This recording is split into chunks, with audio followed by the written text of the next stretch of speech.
What is cracking, everybody? Welcome to The Mix 2023, our first show of the new year and the least pretentious showcase in the game.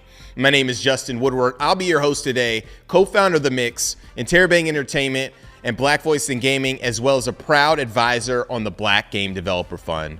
The Mix is all about the games, the creative teams behind them, culture of game development, and showcasing dope games and updates from games you are definitely going to look forward to playing. As a team of game developers and a game dev myself, we have been in the thick of it for years, working with hundreds of developers and finding the best ways to get their game seen to folks who want to see their visions come to life. You're going to be a part of it. Make sure to follow the developers you like through their socials. You could find all of their games on the website, MediaIndieExchange.com, and check us out on Twitter at IndieExchange, everywhere else at MediaIndieExchange, as well as subscribe to our Twitch channel and YouTube channels as well. The developers and publishers on this stream have blessed us with Steam keys to games from their catalog. When you see the following QR code pop up, grab your phones, take a flick for your chance to grab a great game. Once again, we have teamed up with the exquisite folks at Valve to showcase our stream on their platform in order to support the devs. Be sure to check out the Mix event page on Steam, where you can wishlist or play the games that are featured in this event. We want to give a huge shout out to all of our sponsors for helping to make this thing happen. PlayStation, Raw Fury, and Wilson Sonsini, all of our other sponsors who are equally as awesome. Here they are in all of their glory. Shout out to our broadcasting partners for supporting this showcase and the developers on this stream as well. Twitch, IGN, GameSpot, Steam, you guys are fantastic. Salute to all the developers who are participating that have all contributed their games and resources to making this thing possible. After the showcase, be sure to stay tuned for another episode of Black Voice in Gaming hosted by Khalif and Destiny. It's going to be a good show. Enough with all the intro stuff. Let's get right into it. For our first set of games, we're going to introduce some exclusive trailers as well as new gameplay footage, starting with a new action title and head into an update on Heart Machine Games' latest revealed game, and follow that up with a game that'll warm your taste buds with some nice savory soup. Let's get started.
Once upon a time, the world of dreams, Reverie, was invaded by nightmares.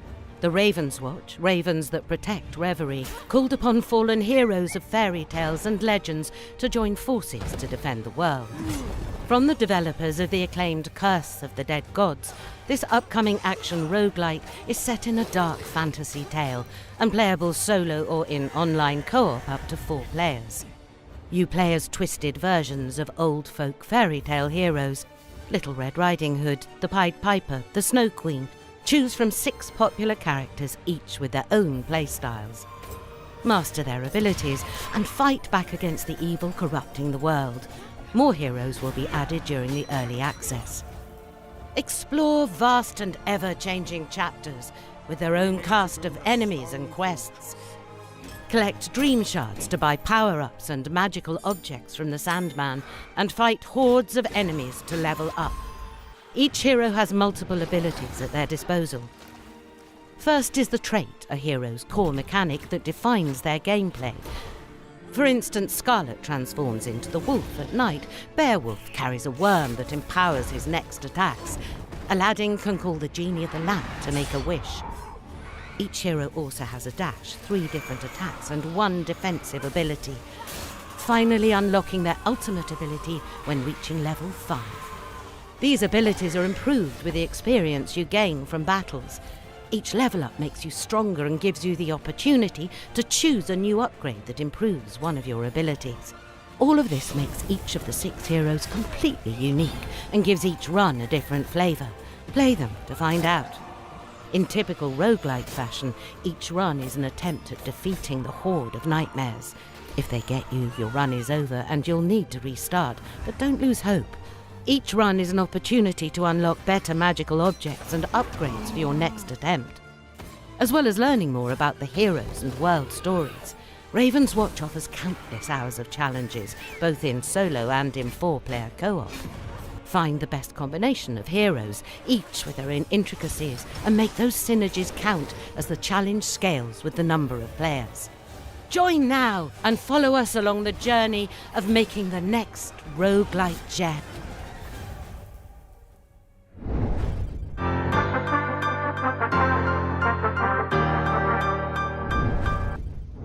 Hey, this is Lee from Alien Trap Games, and we're showing gameplay of our next game, Gunhead, a roguelike FPS we're releasing later this year. Gunhead is a sequel to our 2017 side-scroller Cryptarch. It takes the same fast-paced gameplay and strategic planning, but now as a first-person shooter. In Gunhead, you take the role of a space pirate crew tasked with looting alien ships. Here I am starting on my own ship further in the game and selecting the next ship to board. So before I board the enemy ship, I can bring up the map to decide my strategy to attack. Every ship in Gunhead is randomly generated and has a variety of different enemy defense systems on board. My goal here is to take out the core system, but to do that I first need to take out the shield system protecting it. I might also want to take out other defensive systems on the ship, like the factory system, which is creating new enemies. There is also 2 repair systems on this ship, which will quickly repair destroyed systems, so I need to take that out first. Each level in Gunhead has a variety of these defense systems, which interact to make each ship different. To start the mission, I'll go into the hangar to enter a mech suit. Each mech suit starts with a different ability and loadout, with this one having a jetpack and 4 weapons. I can test my weapons here and use the loadout console to change my loadout. In the loadout console, I can select any of the technology I've found on ships. Because this ship has 2 repair systems, I'll equip the remote detonation pod to take them both out at the same time. Once in space, I can fly around the entire ship and choose the door to attack from. I'm going for the repair systems first, so I'll enter beside one to drop a remote bomb. The goal of Gunhead was to create a roguelike game with intense moment-to-moment action, but still require planning and strategy. Since every level has a random different combination of enemy systems on it, they need to be approached completely differently. Here I'm trying to take out the sentry system, but since I didn't take out the alarm system before, I've triggered the alarm and now more enemies know my position.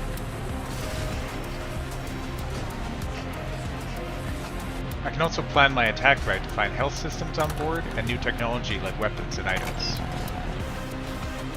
Here I'm using an EMP blast to stun enemies, and a tractor beam to grab an enemy and throw it another one. After destroying the shield system, I can destroy the core to finish the mission.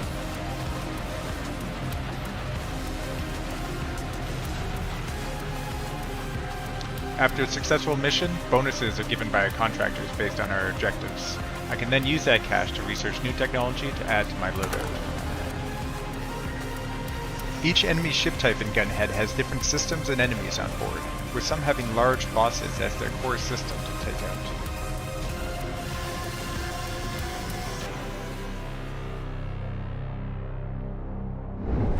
Love at First Bite, a reality dating show starring you.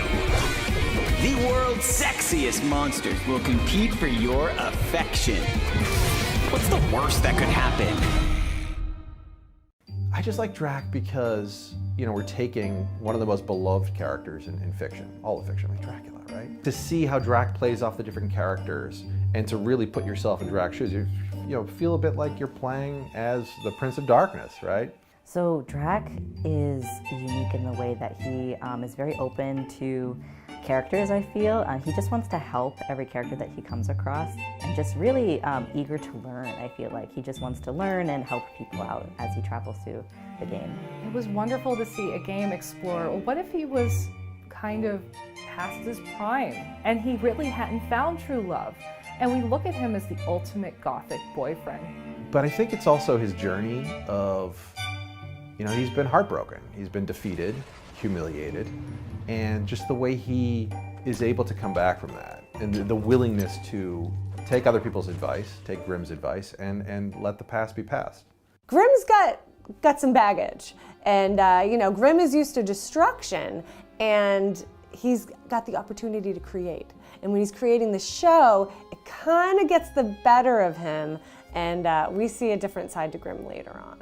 The characters are really fleshed out, and they all have one or two like personal turmoil things that you get to uncover through pursuing their storyline a little bit more. So you can romance many characters in this game. It's very similar to the Bachelor style TV show, right? So you have to vote people off at different points.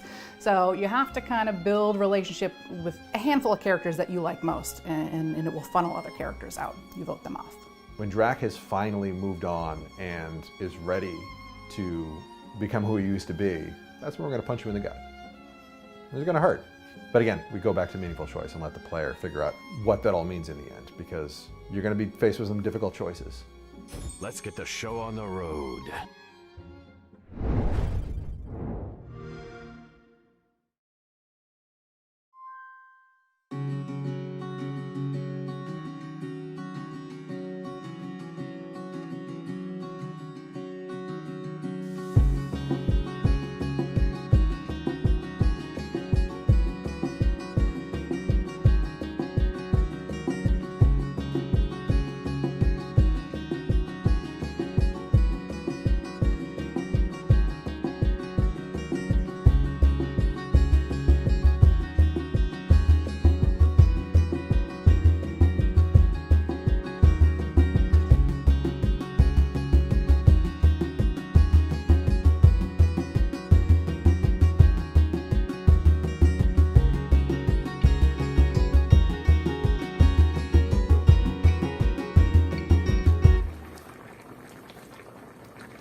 Yo, Hyperlight Breaker is definitely putting hype in Hyper, and Gunhead is looking super solid and frantic. Just looking at Sopa makes me want something hot and tasty, because it is definitely cold in these streets right now. Make sure to wishlist the games on Steam, PlayStation, Xbox, Nintendo, everywhere they're available. Pre-order them, support these devs. Next up, we'll be looking at games that will take you on a journey for adventures into narrative storytelling. Let's go.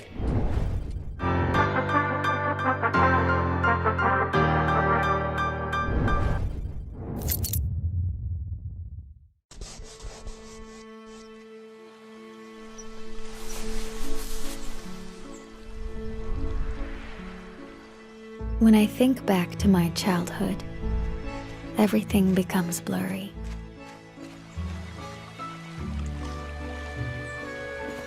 I know I used to go to my grandma's house in Dordogne each summer. We'll have fun, the two of us. But these memories have faded and lost their color. This is...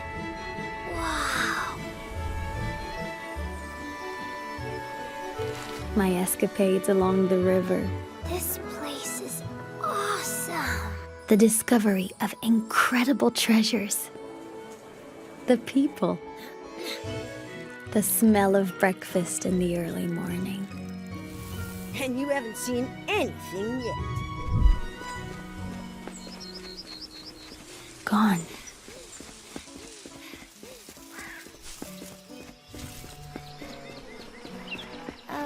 Grandma? This place is a very special place.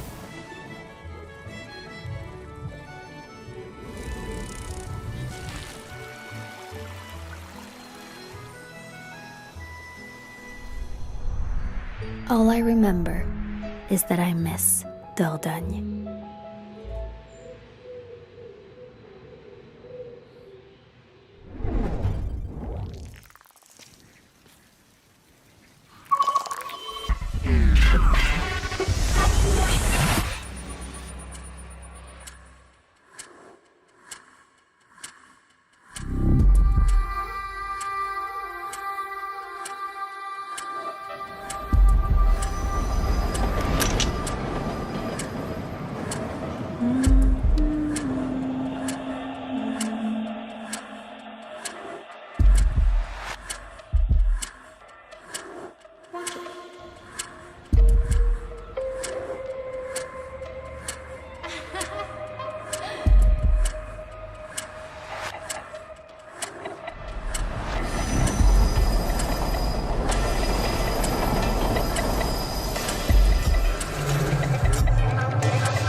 Shit, did it follow me?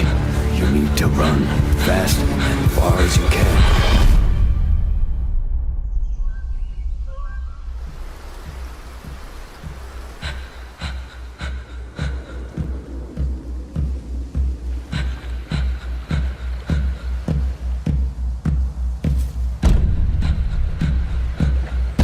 He's dead. Hide somewhere and wait. I'll find you. There's no time. Either jump or I push you. Now, woman! Lord, I beg of you. You can't let me die.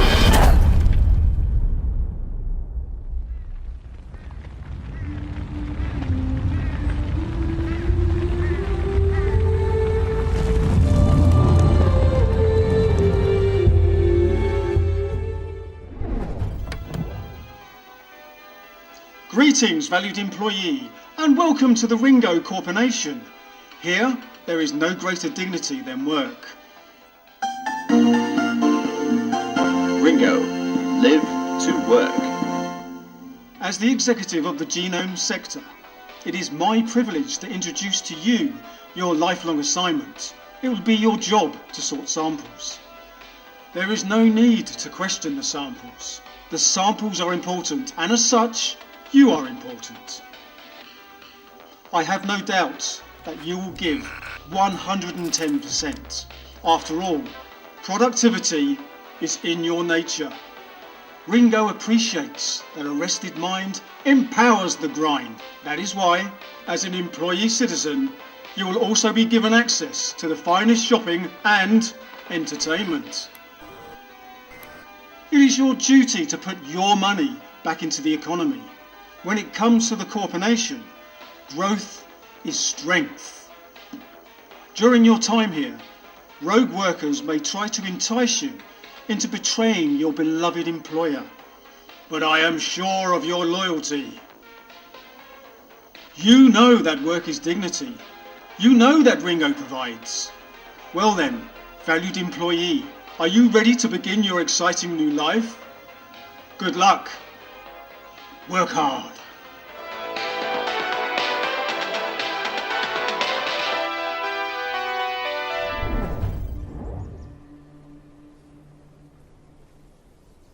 Hi, my name is Frederick and I am a co-founder of Dimfrost Studio and the design director for our game Bramble the Mountain King.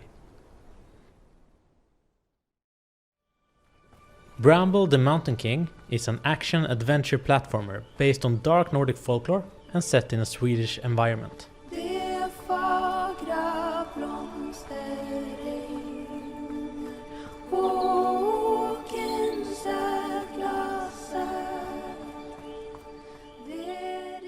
Our first idea when we started to create the game was to do something with Vikings, but that has already been done so well.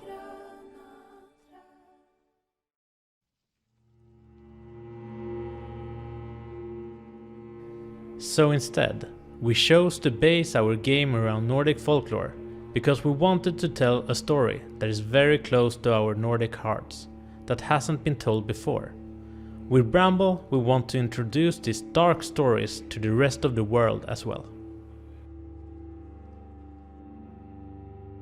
The stories we tell in Bramble are all stories we ourselves heard as children.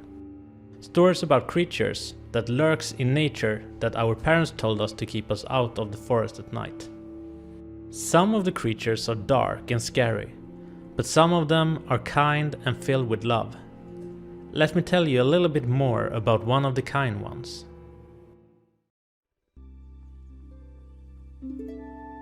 This is Lemus, and he might look scary, but he is actually very kind.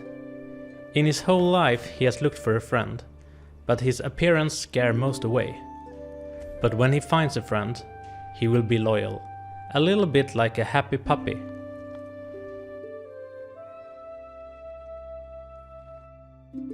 Lemus is actually inspired from a creature in a painting by John Bauer. But not all creatures are as kind as Lemus.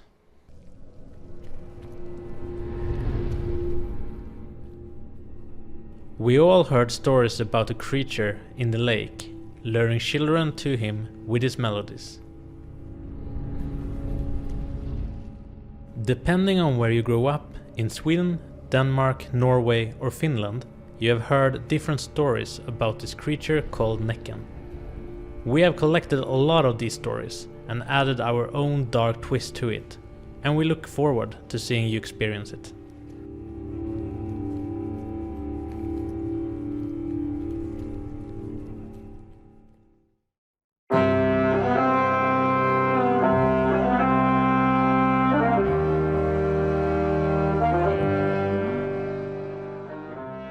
We hope you are excited to meet Lemus, Näcken and many more creatures when Bramble the Mountain King is releasing on April 27th on PC, PS4, PS5, Nintendo Switch and Xbox Series X/S.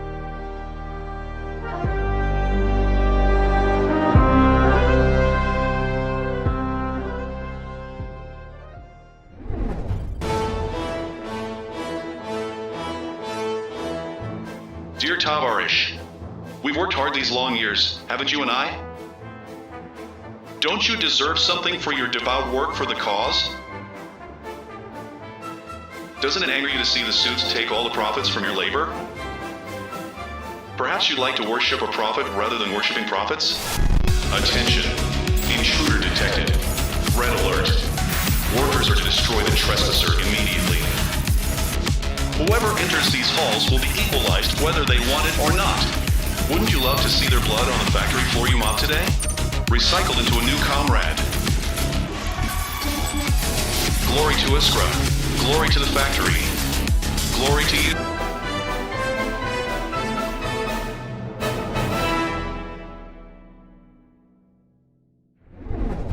The twists and turns behind Two Falls has me definitely wanting to jump in 2 feet first in the game. 1000X Resist looks visually spectacular. So many great story-driven titles.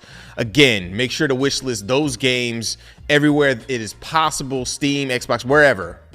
Help the devs out. The next set of games are sequels and updates to beloved neo-classic indie franchises, as well as some new games that will scratch that strategy, building, and simulation itch. Let's go.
This is Tamarack Trail,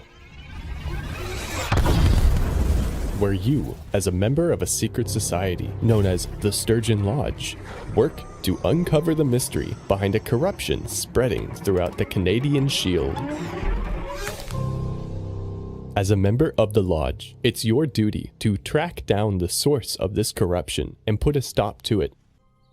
For each run, you have a choice between 3 unique characters, each with their own distinct set of abilities. The Detective, Magician, and Tracker are the first characters you'll be introduced to. Then click on the map in the cabin to begin your journey. Welcome to the Trail, randomly generated each time you embark. You'll encounter events, enemies, campsites, and treasure, all of which provide helpful items, bonuses, and currency to enhance your preferred playstyle. Combat is turn-based, using a handful of dice instead of an ability bar, adding an element of skill to a familiar and comfortable battle system. You will engage with a wide variety of enemies on the trail, all with their own unique behaviors and attack patterns, which keep you constantly on your toes and making adjustments to your build in order to best adapt to the situation ahead of you. Rolling the dice manually works just like a board game. Hold and release your buffs, and drag and drop your attacks onto your chosen target. Or you can use the auto roll feature instead. Both options are equally viable in combat. We encourage you to try both and find a style of play that suits you best. We'll even have controller support on launch for extra flexibility. You'll also be earning currency to upgrade your lodge and your character permanently. What you're seeing here is still a demo build in active development. In the final game, you'll follow the trail to a variety of different environments, from the secluded woodlands of the Canadian Shield to the decaying ruins of a mysterious ghost cult, and work towards the discovery of a corruption spreading throughout the world.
Overthrowing your despotic ruler has never been more fun than in Let's Revolution, the farcical debut game from award-winning animation studio Buck and the Sonic Maestros at Ant Food. Let's Revolution is a roguelite puzzle mashup that blends the rules of Minesweeper with procedurally generated mazes. Embark on a perilous journey of hide and seek as you uncover the path to your goals. Chase down the cowardly king through the fantastical realms of B-Bomb, while facing off against his army of deadly minions. Gear up with powerful loot and gain amazing abilities as you prepare for the final showdown in B-Bomb City. Choose your hero from 6 unique classes, each with their own playstyle and abilities. Are you a powerhouse like the Charger, who unleashes devastating attacks but must skillfully manage their energy while rushing into battle? Or do you prefer the acrobatic stylings of the Shadow, who uses cunning items like smoke bombs to outwit and outmaneuver? If you believe knowledge is power, you'll love the Oracle, who uses magic to reveal extra information about the world so you could navigate with superior logic. Take a trip through the beautifully illustrated world of Bebom, from the harsh deserts of Phlox, through the lush and mysterious jungles of Cymbidium, to the serene floating islands of Saffron. Along the way, you'll encounter a diverse cast of memorable characters, from the king and his boot-licking lackeys to the colorful shopkeepers that help you along the way. Each character is brought to life through expressive hand-drawn animation and cheeky dialogue. Whether you're a seasoned gamer craving a challenge or a casual player looking to overthrow the monarchy with ease, this revolution has something for everyone. The board game-inspired mechanics keep the focus on the fun of learning new skills rather than crunching stats. And with over 100 abilities and items to try out, there's always something new to discover. This summer, fight for what's right and give the king the royal boot in Let's Revolution. Wishlist now on Steam, and check out letsrevolution.com for all the deets.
Welcome back. Just a reminder to make sure to subscribe to our Twitch and YouTube pages for more announcements, trailers, and interviews, as well as follow us on Twitter and our other socials in order to find out more about these awesome new games and support the culture of game development. Coming up, we have a chunk of games from our friends at Thunderful that range from a new reveal from Team Meat and an update on the up-and-coming Steam World Universe title. I can't wait.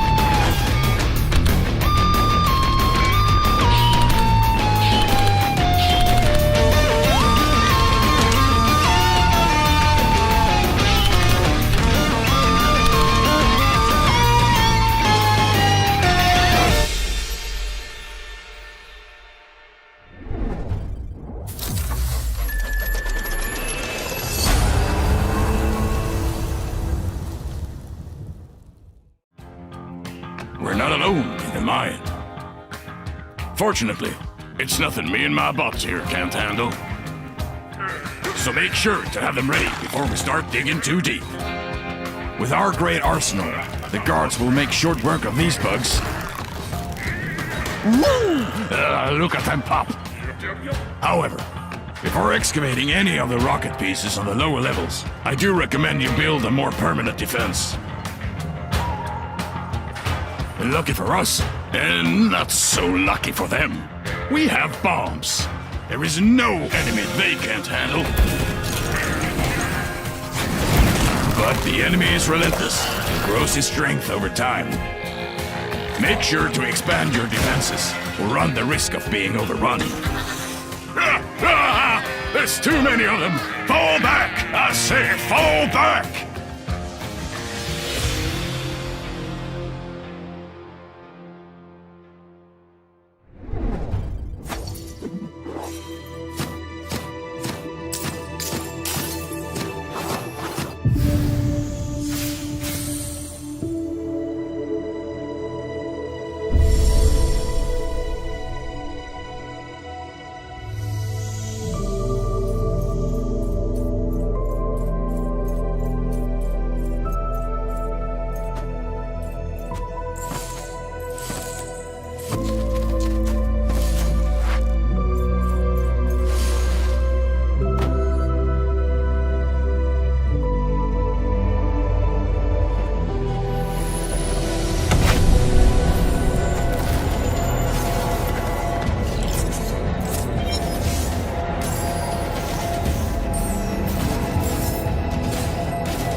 Dr. Robotnik's Mean Bean Machine and Dr. Mario were such great games. I love the homage being paid to those titles. Wordless is very euphoric and sounds incredible. Looking forward to hearing more from the Thunderful team and the devs they have been working with and supporting. Make sure to show those devs some love by wishlisting, liking, and sharing those games on them socials.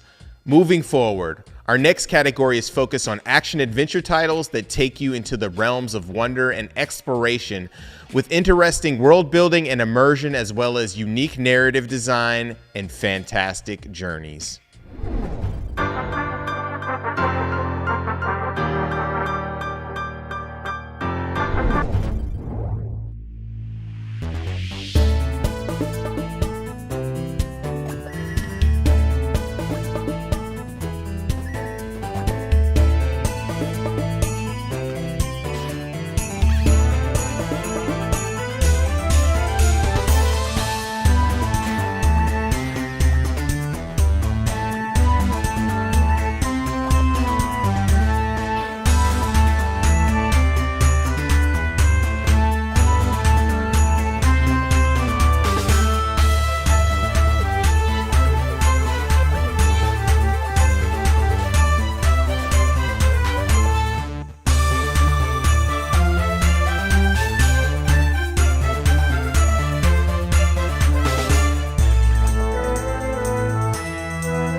Hi, I'm Nolan, a game designer for Dave the Diver. let's take a look at some gameplay and content in the early access version of our game. Dave the Diver plunges players into an oceanic adventure set in a real marine environment of a blue hole, with over 200 different kinds of sea creatures. Now for some of the exploration gameplay. Dave will explore the deep sea within this blue hole, and come into contact with all kinds of sea creatures, some for capturing to make sushi, and even some more aggressive sea creatures to be wary of. Some you'll want to avoid, but some may be worth hunting. Some creatures you will befriend that will set you on new missions to take on. Other peaceful creatures you can engage with in other ways, like taking their picture. Once Dave's long day of diving is over, his night begins, where he takes the fish he captured during the day and sells them as sushi to make money, sometimes to special customers. Dave will work hard running back and forth, serving customers sushi, beer, and even tea. But eventually he's going to need a helping hand. This is where staff comes in to take some of the load off Dave. And to get more money more efficiently, he's going to want to upgrade his dishes with the help of Master Chef Bancho.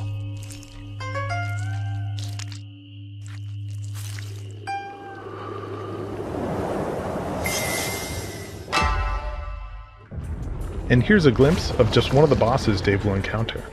Unique bosses will come in all shapes and sizes. Fighting bosses won't be like hunting just ordinary fish with his harpoon. To take on big bosses, Dave will want to have the right equipment and the right weapons. Dave will need the help of Weapon Master Duff to get the right weapons for the job.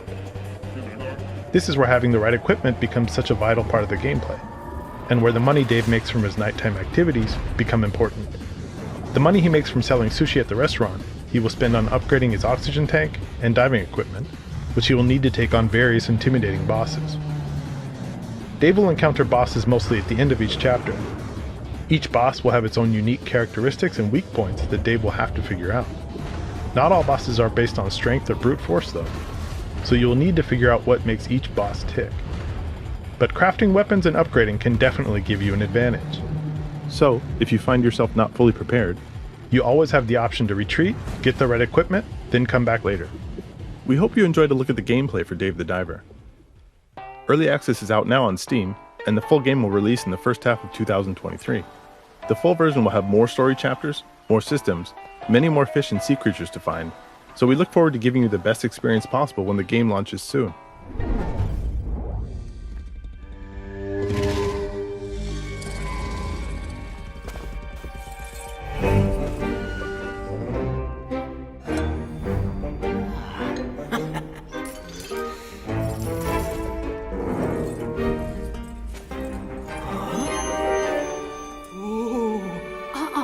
No!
Come on!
Wildmender is an open-world survival gardening game where you grow plants to survive and thrive in a deserted world. Adventure with your friends to find new resources, and uncover lost secrets. I'm Cameron, designer at Muse Games, and this is our next game, Wildmender. I'm Matt, content manager at Quali.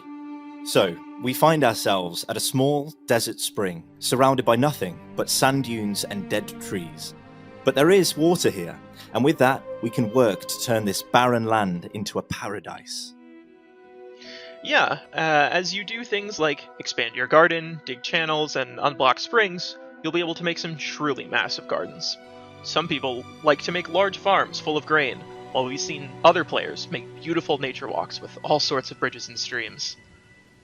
This desert isn't all just sand and dust, though. We'll want to go further afield if we want to find something truly special. The salt flats bring new dangers, like this corrupted outpost, surrounded by wraiths. I think we'll need some help for this one. Making friends with the creatures who survived the destruction of this world will definitely help. Like these little spirits as well. Great job. Not everything in this world is out to get us, though. We can also befriend animals and spirits to help us on our journey. We've got some new seeds, and a cute companion, so let's head back to our oasis. Each time we return, we get to see how much we've grown our garden and brought new life to the environment. Let's plant our seeds, refill our flask, and head back out. We're going to show off a new area, the canyons. When you first come here, the canyon floors are full of thick, poisonous air. However, we've managed to clear out most of the poison already, and uncover these funky fungi. And there's all sorts of plants down here that'll look great in our garden. This is great, but how do we get back up? That is where the wind cloak comes in. The garden's looking better than ever, and we've even got some animal visitors. But we don't have to enjoy it alone. We can play online with up to 3 friends to build our garden and explore the world. We've come a long way, but there's a lot more to find out there in the world of Wildmender.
Huh?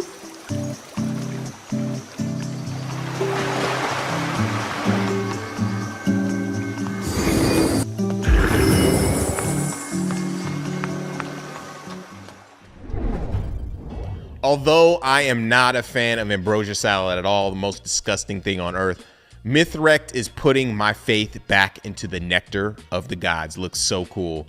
Koa, Frogun, and all of the games in that segment look so handcrafted. It makes me excited to check out the future of those games.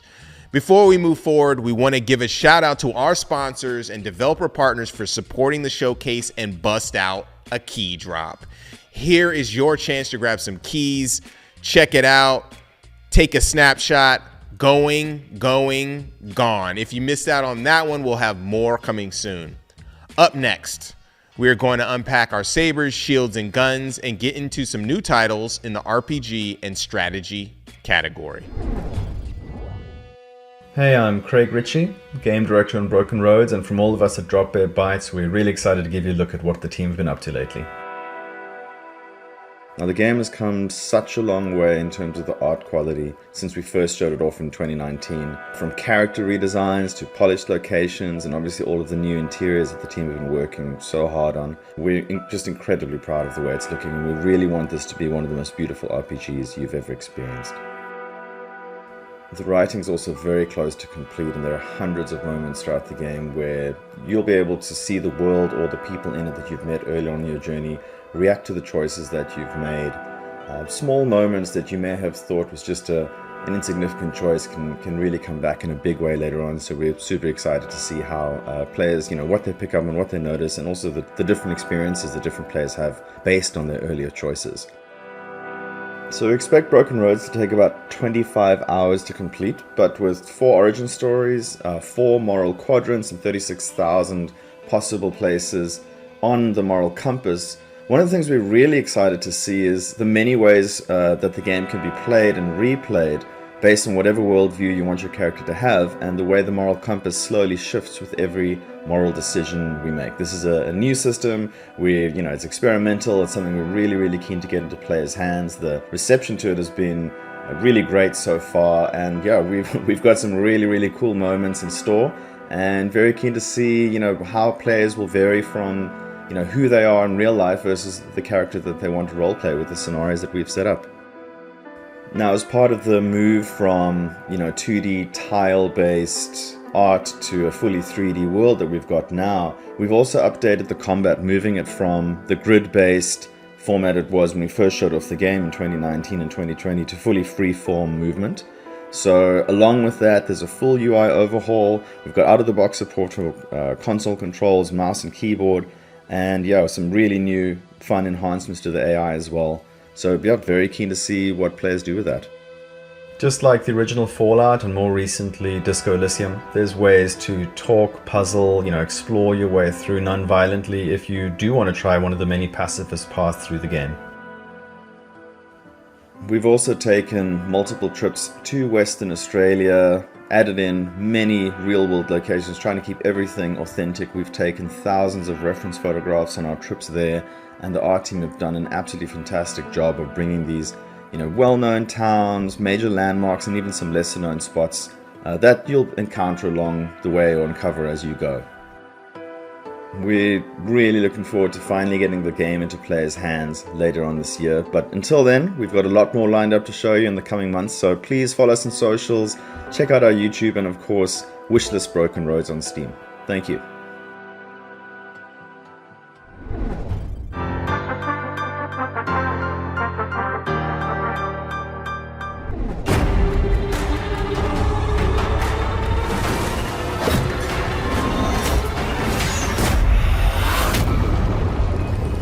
Shadow Gambit: The Cursed Crew is a stealth strategy game that's set in the Lost Caribbean, which is an alternate history version of the Caribbean we know, and it's set during the golden age of piracy. And your goal is to assemble a crew of cursed pirates with cool magical abilities to find the legendary treasure of Captain Mordecai. The vision for Shadow Gambit was to really push the genre. We want to give the players as much freedom as possible this time. And for the first time, we added magic, which opens a whole new world of opportunities. So we have these islands that you can explore, where you can play the way you want to play. And we have the characters with awesome abilities, and you can combine them as well the way you want to. So every mission becomes kind of unique depending on what you choose. And that's the strength of the game, and it's sort of the core we're aiming for. The freedom starts with a pirate ship, as it should in a pirate game. Her name is the Red Marley, and she's basically one of the main characters in the game as well, so you can talk to your ship. And you can use the Red Marley to sail to different islands in the Lost Caribbean and have missions there. We moved from a linear mission order, a linear story, to an open structure. And it's up to you which island you want to visit first, which mission you want to tackle. Every island is like a small sandbox. So you choose like, oh, the beach looks very nice to me. I've never been there. I want to enter there. Then you go on your mission, you complete your objective. So overall, it's really up to you how you explore each island. You can also choose the crew you want to bring on that mission and see, I want to maybe tackle it this way, so I'll bring these guys and gals with me. Or someone else might have a very different idea, and the mission plays very differently on whatever you choose. This time, your crew is enhanced by soul magic, which makes them more powerful, so you can tackle some situations heads-on, and if something goes wrong, you're already dead and cursed, you can revive your characters. Since we finally have a world filled with magic, we can give these characters magical abilities. We're not constrained by, well, boring things like realism anymore. So we can give these characters extremely crazy and fun skills that we couldn't before. And that's something I'm very excited about. In our first gameplay trailer, we already showed you 3 of the characters, and now we're gonna unveil a 4th one. His name is Toya, and he's an undead ninja pirate, basically, which is pretty awesome in itself. And he has the ability to teleport around long distance. So that makes him very strong. You can use that to attack and just stab a guard, teleport onto them, or you can use it to escape. Maybe you ran into some place, caused some mayhem, and you just teleport back out there so the Inquisition can't get you. So if you master him, you can nearly be in 2 places at once. And the real fun then comes from combining your different team members and experiment with their skills and find new synergies. We're very excited to show you more of Shadow Gambit, the Cursed Crew, in the future. So please, wishlist the game on any platform of your choice. Thanks.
Hey, so I guess I should tell you a bit about myself. The name's Woody, and I got kicked out of my last school for fighting. No big deal, really. Other than my mom freaking out and threatening to kick my butt if the same thing happened at the school. All I'm trying to say is school is tough, but you gotta be tougher, you know? Parents just don't get it. Anyway, I've met some pretty cool people here.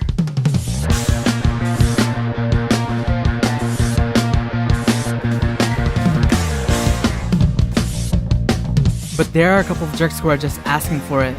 And before you bring up my mom, I was only defending myself, okay? I just want to get through this year in one piece without someone calling me a troublemaker.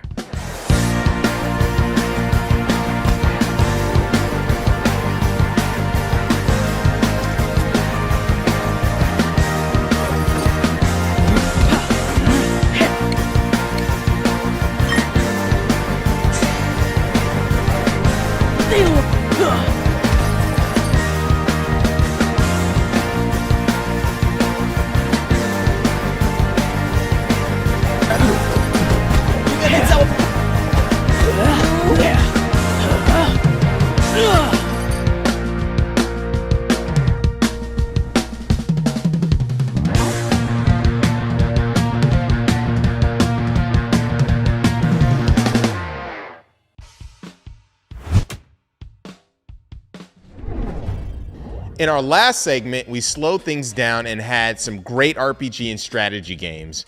We're going to shift gears and get into some games all about that action. We have some quality titles that range from roguelike side-scrollers to fast-paced and methodical shooters and everything in between. Let's take a look.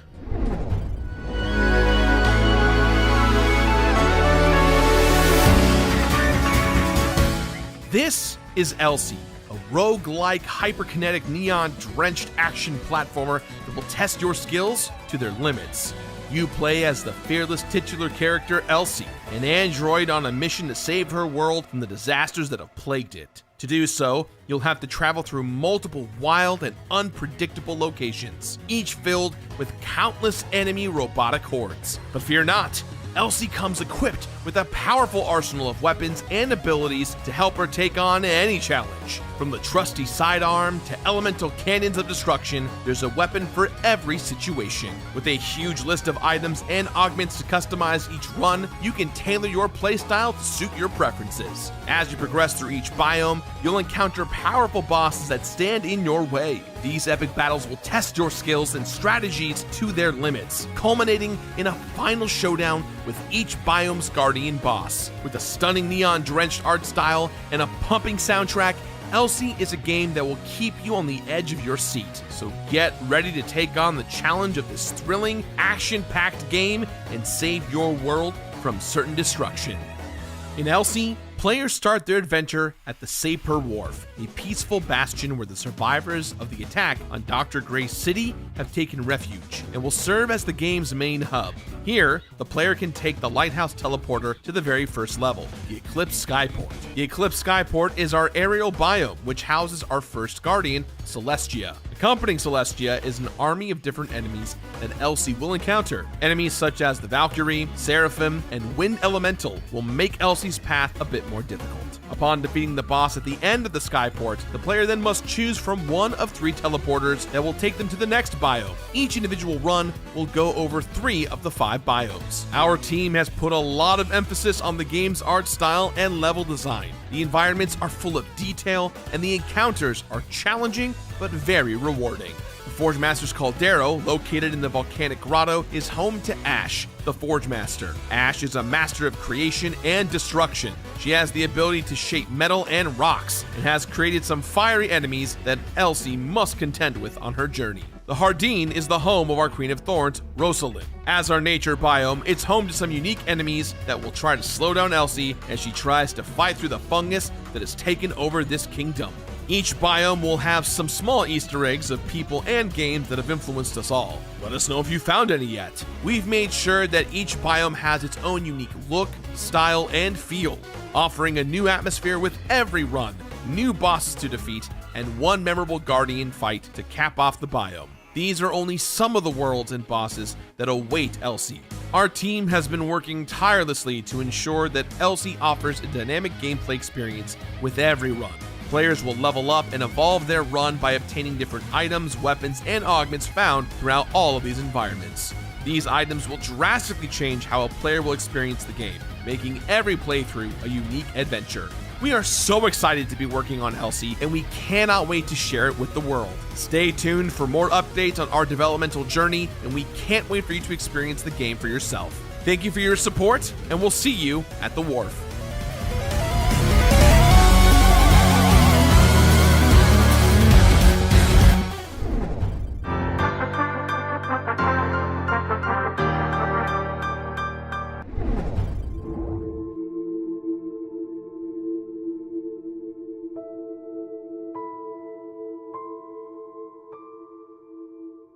Hello, everyone. It is an honor to be able to introduce our project through the Mix Showcase. The Devil Within Satgat begins in a small country in the east. One day, a black wedge suddenly appeared in the sky, and the red oil that flowed infinitely from it was a substance that could replace all energy and, surprisingly, cured all diseases. It even possessed the efficacy of governance. Thanks to this small country achieved great prosperity. For a while, the abundance did last. Suddenly, news of demons appeared, and more than half of the people in the country became abnormal in an instant. In the end, people realized that the Black Wedge was the cause of all the problems, and led General Hong Sang and Royal Guard Kim Lip to set out together to destroy the heart of the Wedge. The game is a side-scrolling action game with an emphasis on combat using swordsmanship. In the early stages of the game, it starts with gameplay that involves using simple slashing attacks, dodging and guarding to anticipate the timing and exploit the weaknesses of the enemy. Later on, as Kim Lip grows, he learns various and flashy techniques. We designed and implemented a lot of system devices in the game because we never wanted to create a spectacle where the player is easily defeated by mashing buttons. We are putting our heart and soul into providing you with interesting experiences in various aspects. Today, we would like to introduce you to the boss battles that we pursue. This boss battle scene was revealed through the Tokyo Game Show 2022. It's a battle with the first main boss, Lee Chung, the mercenary captain. Our focus in implementing this battle was to design it to feel like a fighting game. We put a lot of effort into creating scenes where similarly balanced fighters engage in offense and defense, digging deep for openings and unleashing combination attacks.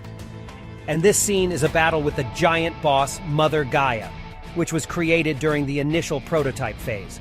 Since it is a boss battle that was developed very early on, we are currently reworking it for a more exciting combat experience. Our goal is to make all aspects of the boss room part of the game's variables and create a variety of tense situations. We are also excited to see if we can describe some unconventional tactics after the rework. This game and the hero Kim Lip's story are still shrouded in many secrets. Please pay attention to the epic story of Kim Lip's resistance against the malevolent 10 evils who are leading the world to destruction. And we will do our best to develop the game to make this journey an interesting one for you. We ask for your continued support and interest.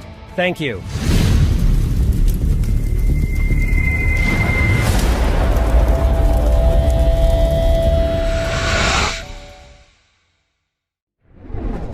Hello, my name is Craig Hauser. I am a level designer at Angry Mob Games. We're working on a brand new action roguelite called Trinity Fusion, a sci-fi side-scroller with a big emphasis on smooth, satisfying combat. In Trinity Fusion, you'll play as Maya, a woman psychically connected with her 3 parallel selves across the multiverse. Their worlds are falling apart, and you and your counterparts are the key element in a plan to reconnect them, fusing each of their worlds back together into one stable timeline. The worlds of Trinity Fusion are in a constant state of flux. Each time you step out into the multiverse, levels are procedurally generated out of hundreds of handcrafted rooms, arenas, and challenges. As you reclaim key areas in each universe, you'll unlock access to new starting points, allowing you to hop between universes to bypass certain areas, giving you a bit of extra freedom to choose your path through each run. Whenever you come back from the multiverse, you'll be returning to the Citadel, hidden away in a pocket dimension. It's complicated, but this is where a small cabal of engineers are working to help you in your mission. Among them is Sendara, Maya's partner, who maintains the machines that link Maya to her counter-selves. By bringing Sendara materials, she can augment the link between Maya and her other selves, unlocking new, permanent upgrades that you can equip before you head out again. Trinity Fusion is all about great feeling combat. It's a dance of slashes and dodges punctuated with satisfying special moves. You'll strike enemies with your melee weapon to build up power, dodge their attacks when you see their eyes flash, and then blow them away with powerful energy weapons like rocket launchers or heavy battle hammers. Each of your alternate selves have their own set of unique abilities, weapons, and traversal tools to help them fight through their worlds. Altara has a drone equipped with a short-range teleporter, allowing her to reach distant areas and bypass foes. It's also handy for collecting items or activating a distant switch. Naira has an active camo module, allowing her a brief moment of invisibility to quickly disengage from a fight or slip past an enemy undetected. Kara's cannonball ability is great for both starting a fight or ending it, or just crossing small gaps. These abilities don't cost energy, operating on a cooldown instead. Try mixing them into your gameplay to give yourself more of an edge in combat. We're really excited to share Trinity Fusion with you all. We can't wait to see what you think of the game when you finally get your hands on it later this year. In the meantime, wishlist and follow us on Steam to stay up to date with our progress, and we'll see you out there in the multiverse.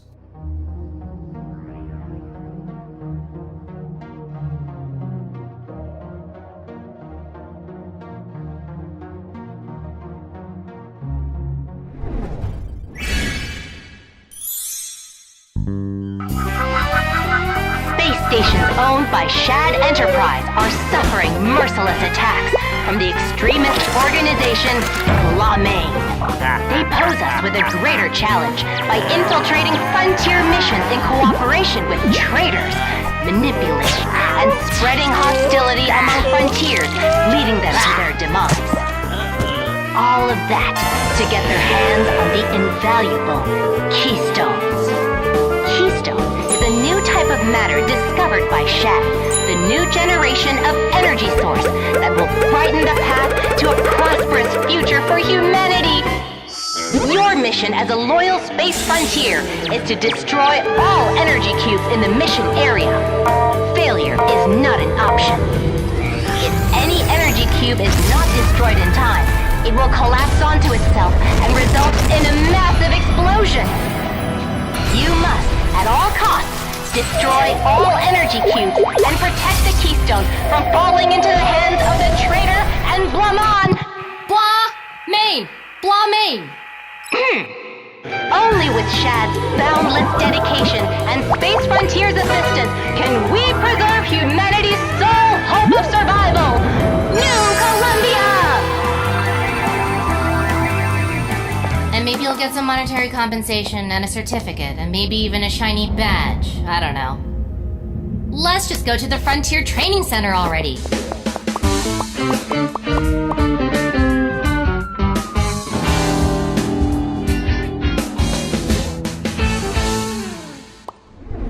Hey, hello Autostugorna, Anton here, CEO of Perfect Random, and this is our game, Sulfur. Sulfur is based on pretty much everything we like. There's a lot of gore, a lot of guns, and it's pretty difficult. This is the first time we show a little bit more of the game.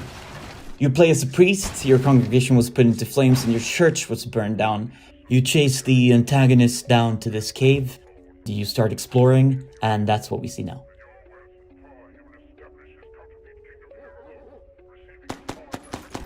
Here are designers trying to fight off some dogs, and yeah, he died there. And there's a lot of that, dying.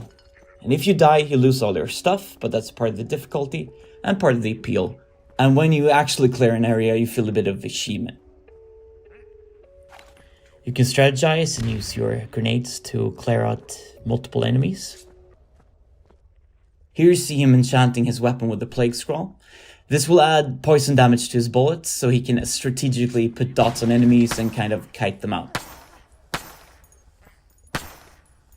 We tried to create tactile, creative weaponry where you can combine things how you want them and be creative.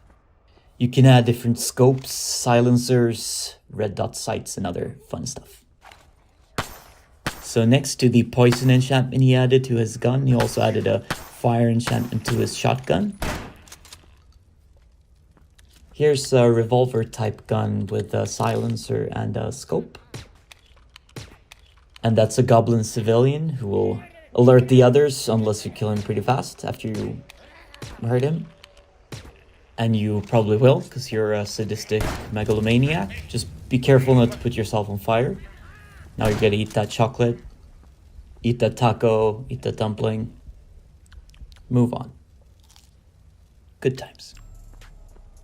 Making the enemies die in cool ways is one of the core design pillars of the game and very important to us. It's also important to us that you find new stuff whenever you repeat the run and you play again. And you have new things to discover, new things to explore, and the levels will change as you go. Another way we make the environments feel varied and different is that we work with multiple artists who will compose music for the different areas of the game, which will make them have their own kind of feel, their own kind of voice, and a unique type of artistry for every area. We have so many inspirations for this game, and we're not really hiding any of them. We just want to make the game that we ourselves want to play, and we think that you want to do that too.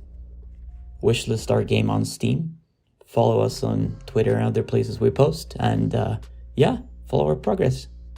Thank you. Champion! Prepare thyself. The universe awaits.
Greetings everyone! I'm Simo Talasranta, composer, sound designer and writer at Still Running. I'm thrilled to present to you today an exclusive sneak peek of our upcoming action RPG, Morbid the Lords of Ire. Morbid the Lords of Ire is the second installment in the Morbid game series, following its isometric pixel art predecessor, Morbid the Seven Acolytes. In order to take the series to the next level, we took the daunting leap of bringing the world of Morbid to the third dimension, and are now eager to show you what we've been working on. In Morbid the Lords of Ire, duty calls the striver once more. The devious deities, known as the Gahars, have risen anew in the ancient land of Ire through their fresh brood of dreadful acolytes. You, a fierce warrior bound by duty, must traverse the accursed land and slay the fallen lords of the 5 factions to rid the Gahars of their flesh. Many of the key features from the first Morbid game will make their return in Morbid the Lords of Ire, only this time with even more depth and diversity. Such features include our perk-based player upgrade system, our rune-based weapon upgrade system, as well as the ever-so-punishing insanity system. Essentially, we took what was great about Morbid and made it better still. The combat mechanics in Morbid the Lords of Ire have been given a lot of love. Both the Striver and her enemies have been equipped with extensive and highly responsive movesets in order to produce versatile combat encounters with several exciting ways of resolving them. And to amp up the variables even further, the Striver has over 10 different weapon classes with unique wielding styles and combos to utilize in battle, as well as a one-of-a-kind firearm, the Spectral Blaster. In addition to these revamped core features, Morbid the Lords of Ire will also offer a variety of memorable characters, quests, looting, new game plus modes, and of course, a lore-filled world of abysmal beings and gore galore. We are super excited to bring Morbid the Lords of Ire to consoles and PC later this year. Stay tuned, wishlist us, and follow us on social media to be among the first to know the release date of Morbid the Lords of Ire. Thank you so much for your time, enjoy the rest of the show, Magratheus bless you, striver. Hello, we are the developers of Lethal Honor Order of the Apocalypse, and we want to tell you something about the game. Lethal Honor Order of the Apocalypse is an action roguelike adventure. The game is set in a future in which the apocalypse has taken place. The game is based on this comic book style. We really wanted the player to feel that they are reading a comic book, that they are playing a comic book. So everything in the game is hand-drawn. You play as an agent from an organization in charge of killing and destroying all the paranormal activities in the world. In this game you use all sorts of weapons and abilities to kill enemies. The idea is to have two different weapons at the same time, and if the enemy is a big, heavy enemy, you use a big, heavy weapon. But if you are surrounded by enemies, you should use a more agile weapon, for example a dual katar, because if you are using the wrong weapon, you most likely are going to die. So by playing this game, you get to learn more about the universe, which is a very wide and vast and dark universe. You will unveil a story, a dark story, to be told to you by comic books and by panels and conversations, and you unveil a different universe in which the dark and the horror is present, and you are the only one capable of saving the world.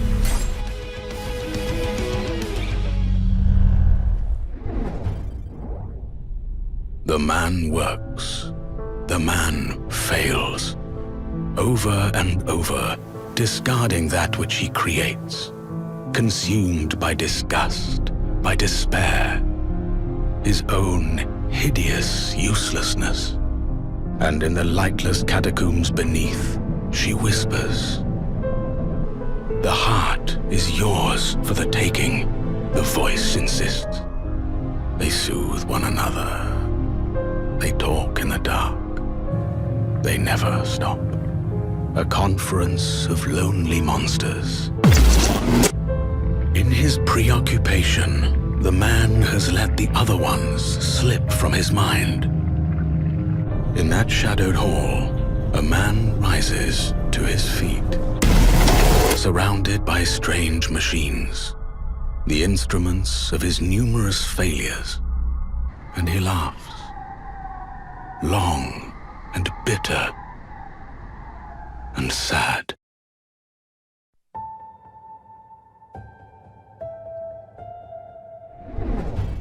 All of those games are looking super slick. Sulfur and Luna Abyss, I cannot wait for those. The Devil Within looks super dope. Can't wait. Over the years, we have showcased hundreds of devs who are up to the challenge of becoming creative hustlers in the game industry. With that being said, we want to honor the great sacrifice and energy it takes to release a game with some updates and new reveals from Mix alumni whose games are on the precipice of release. Hi, I'm Mark Cook, CEO of Shiny Shoe, building card game Monster Train. And now we're working on a new roguelike, Inkbound, and I'd like to show you how it plays. Let's go! Upon entering the game, you start out in a magical library called the Athenaeum that contains all stories ever written. It acts as a central MMO-style hub where you can take on quests from NPCs, change character classes, chat with other players, and party up with them. When it's time to start a run, players select from unranked or ranked modes, and then teleport into the Sea of Ink. As a roguelike, we want players to experience a high density of interesting decisions and the payoff of going from weakling to god over the course of a strategic roguelike run. You'll make a variety of decisions throughout a run to upgrade ability bindings, draft vestige items, and choose what types of risks and rewards you want to take on. After choosing initial upgrades, you must choose a book to visit from the Athenaeum's library. Today, I'll choose the Proving Grounds. A threatening force called the Unraveled is seeking to destroy the books of the Athenaeum. Throughout each book, we'll encounter the Unraveled, and it's our job to defeat them and save the stories. Inkbound may look like an action RPG because you can move freely, but it's not. Combat is turn-based. Abilities are aimed during the player turn like MOBA skill shots. We've taken care to make the game really fluid. There's no grid, players can act quickly, and in multiplayer, players can act in any order. Each combat ends in rewards and more decisions. Choosing wisely is required to survive. Live long enough and you'll face a villain, the final boss of the run. Win or lose, we update your progress in a detailed logbook, tracking a variety of objectives, with many hours of challenging gameplay required to complete them all. I hope you liked this small snippet of Inkbound gameplay. We're launching in the second quarter of 2023 on Steam in early access. Hope to see you in the Athenaeum.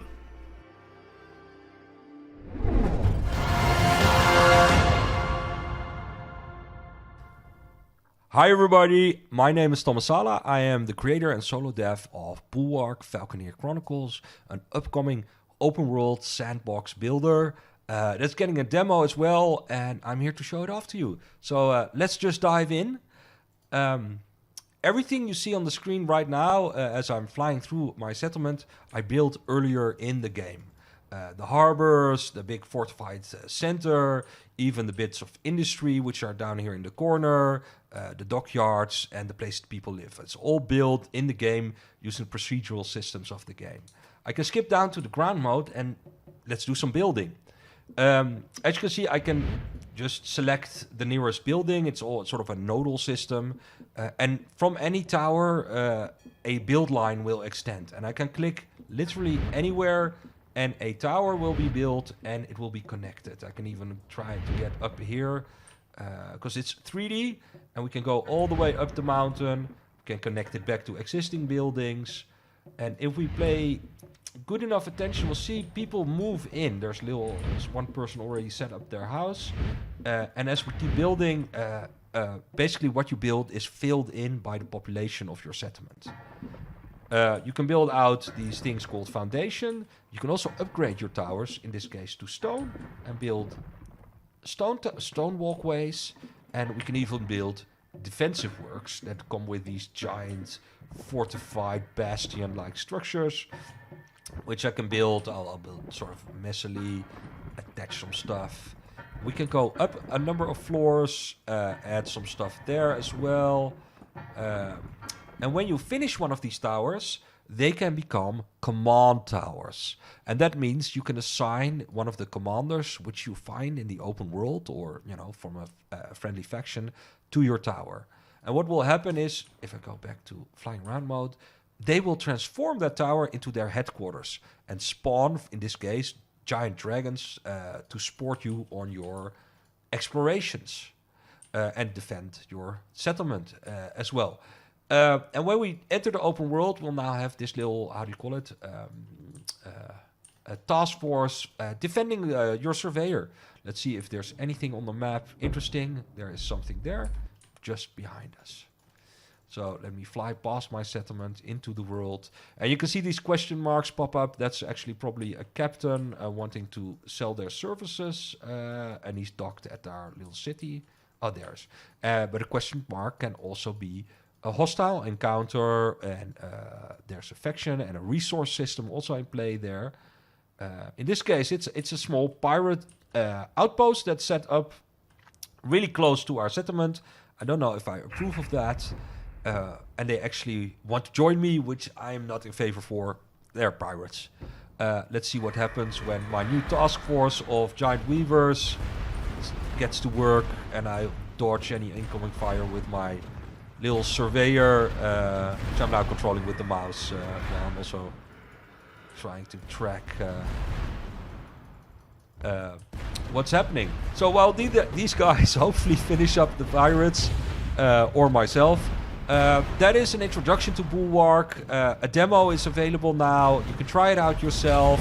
It's open development, so the demo will expand, and all your feedback just helps to make the game better. So thanks, and Bulwark.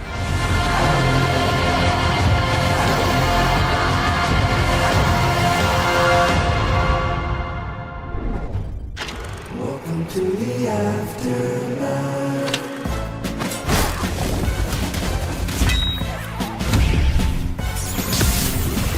Have Have a Nice Death is a 2D action roguelike where you play as CEO of Death Incorporated, Death himself. Death Inc. is responsible for processing all souls entering the afterlife. But even Death can't escape the piles of dreaded paperwork. So he created the Sorrows to help with his reaping. But instead, they've gone out of control, making even more work instead of less. As the CEO of Death Inc., you'll need to whip those Sorrows into shape and get them to follow orders so you can get back on with your vacation plans. Manage your way through the 7 departments of the afterlife and set the company on track. And no need to fear, the company has plans to expand with new departments. The only thing you can count on at Death Inc. is death itself. But it won't be a grind. Department floors have a variety of different options to choose from and are uniquely arranged to keep every attempt new and intriguing. As Death, you need not rely on just your own skeletal hands. With 70 weapons and spells at your disposal, you'll be sure to find the perfect tool to put those Sorrows back in their place.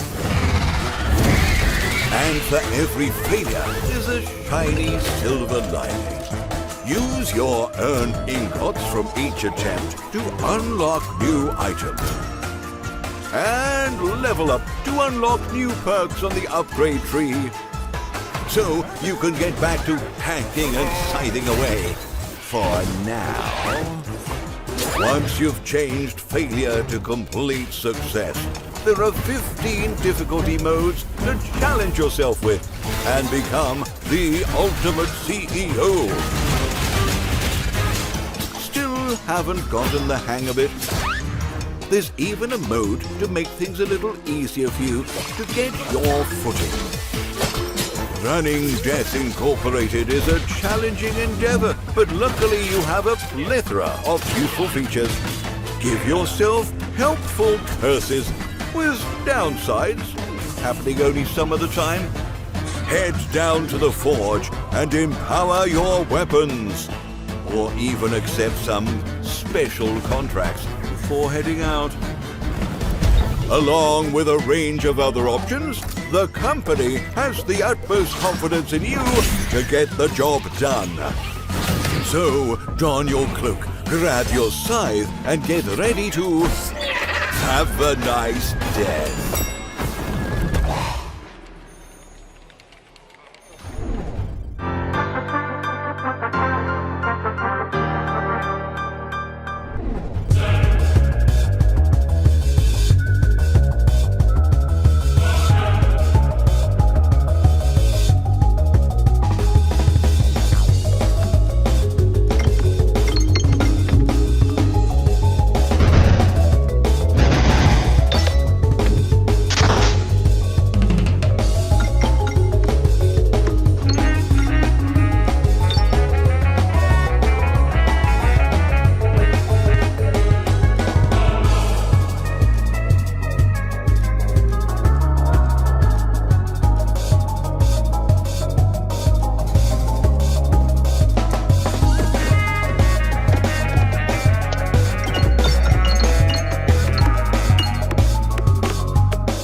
I'm David Hasselhoff.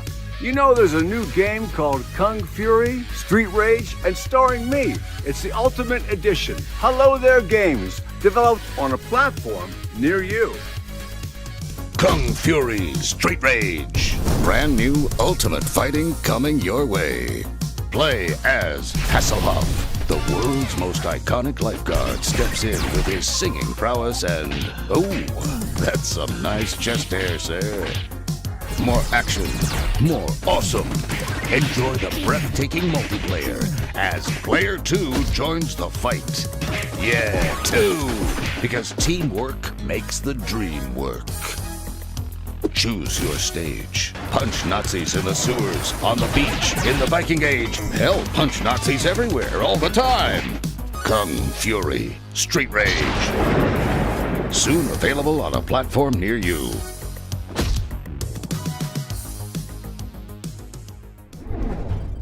Much love to all of the developers who have been grinding on their games. We're honored to let you know that Kung Fury, the physical version of the game, is out now for pre-order on LRG, limitedrungames.com, as we speak. So go ahead and cop that.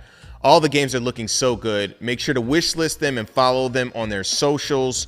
Support them however you can. Also, subscribe to our Twitch and YouTube channels for more content. And go to MediaIndieExchange.com to check out all the links and all the game pages. For our final segment, we're going to look into some of the most interesting and innovative games that have a different dimensionality of fun experiences that just straight up hit different. Let's take a look at some up-and-coming creative games with personality that are a breath of fresh air.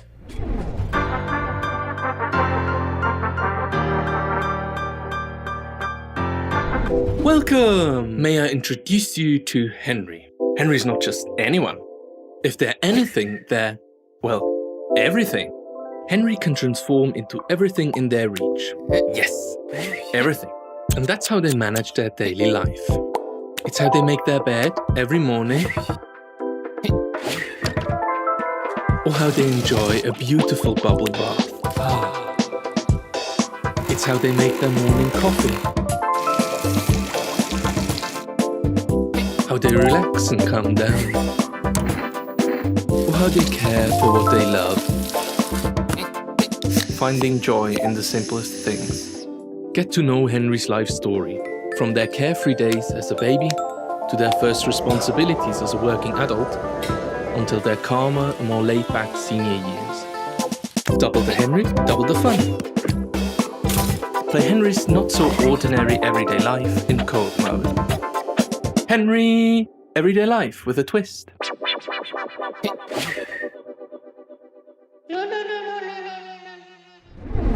Hi, I'm Ed from Secret Mode. We want to welcome you to the wholesome world of Loddlenaut, the debut title from Moon Lagoon. Loddlenaut is a cozy aquatic survival game where you're a space janitor who's sent to clean up a polluted ocean planet abandoned by a megacorporation. You begin your Loddlenaut adventure near Ripple Reef, a shallow coral reef area where you can get to grips with the basics of cleaning up, picking up cans, bottles, and six-pack rings, and using your bubble gun to zap the toxic sludge off surfaces. You also have a handy scanner to pinpoint hard-to-find pollutants. Cleaning an area causes plant life to flourish. The team have spent a lot of time tweaking the zapping mechanic to make it feel as satisfying as possible. Think of it as a power wash swimulator. Every biome you visit is more heavily polluted than the last. Flotsam Flats, our second area, is a crater-pocked environment littered with shipwrecks and cargo crates. Restoring this area requires more effort.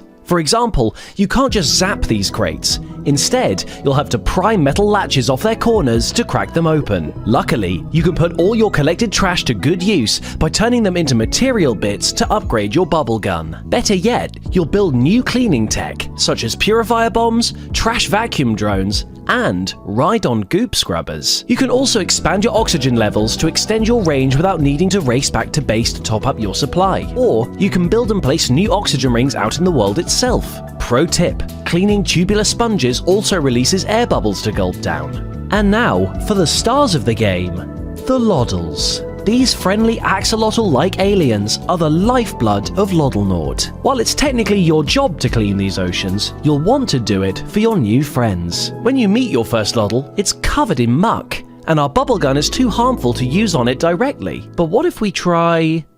That's better! Loddles are very friendly and love to follow you. You can feed them, pet them, and even communicate with them. During development, the team looked at amazing games such as Subnautica and Abzu, but the biggest inspirations of all are Sonic Adventure 2's Chao Garden mode and Tamagotchi. The team really wanted to capture the joys of hatching and raising cute alien friends. Loddles even evolve depending on what you feed them, and we hope you'll love them as much as we do.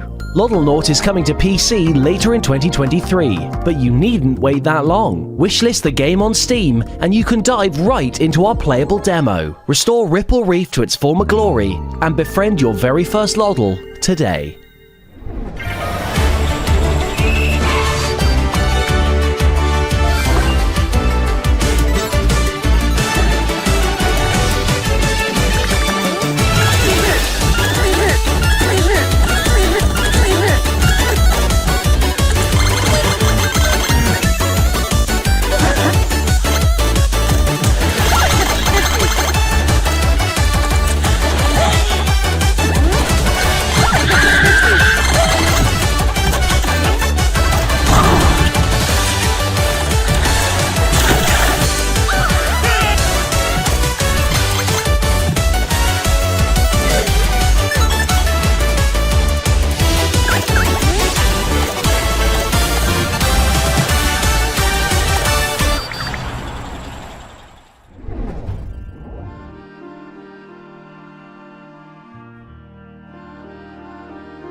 Hi, I'm Preeti, and this is my game Gordlets. Gordlets is a cozy city-building sandbox. Place buildings and scenery, and then watch visiting Gordlets arrive and interact with the world. No objectives, no scores, just building. You can make your island as large or as small as you want, with a variety of buildings and plants and other objects to choose from. The Gordlets will start fishing on docks, roasting marshmallows by the fire, and interacting with the world you've created. You can choose whether it's day or night, and you can control the weather.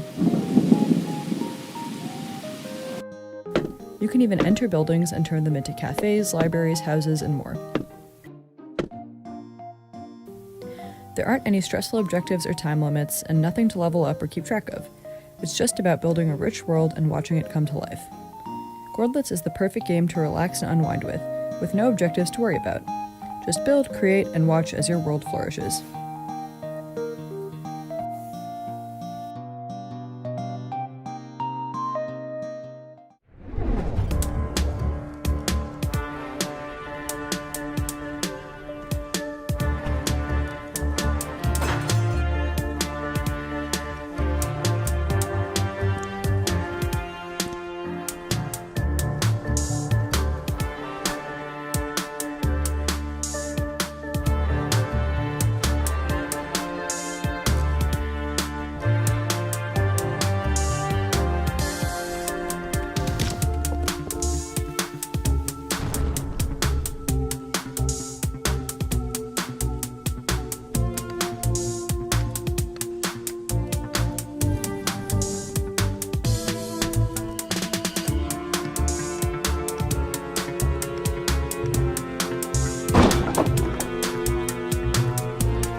Welcome to Botany Manor, a stately home in 19th century England.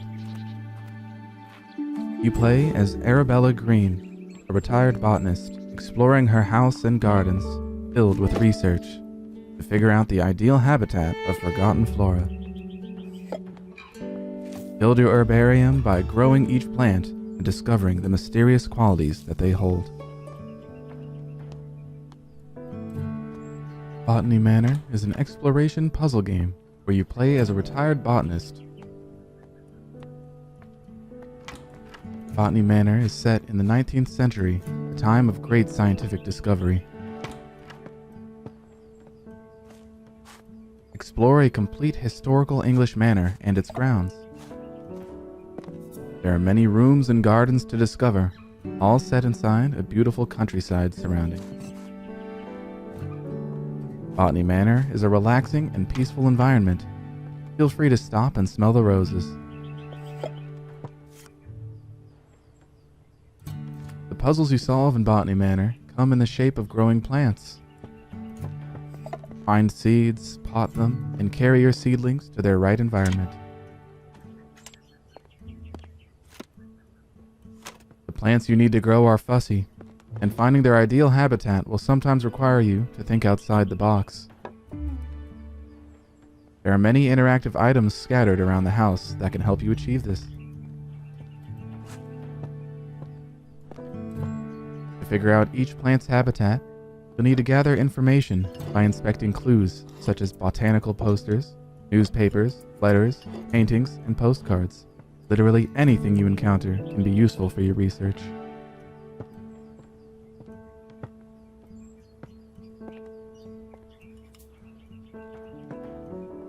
Room by room, you learn more about the life and career of Arabella, and the challenges that she faced as a woman navigating her scientific career.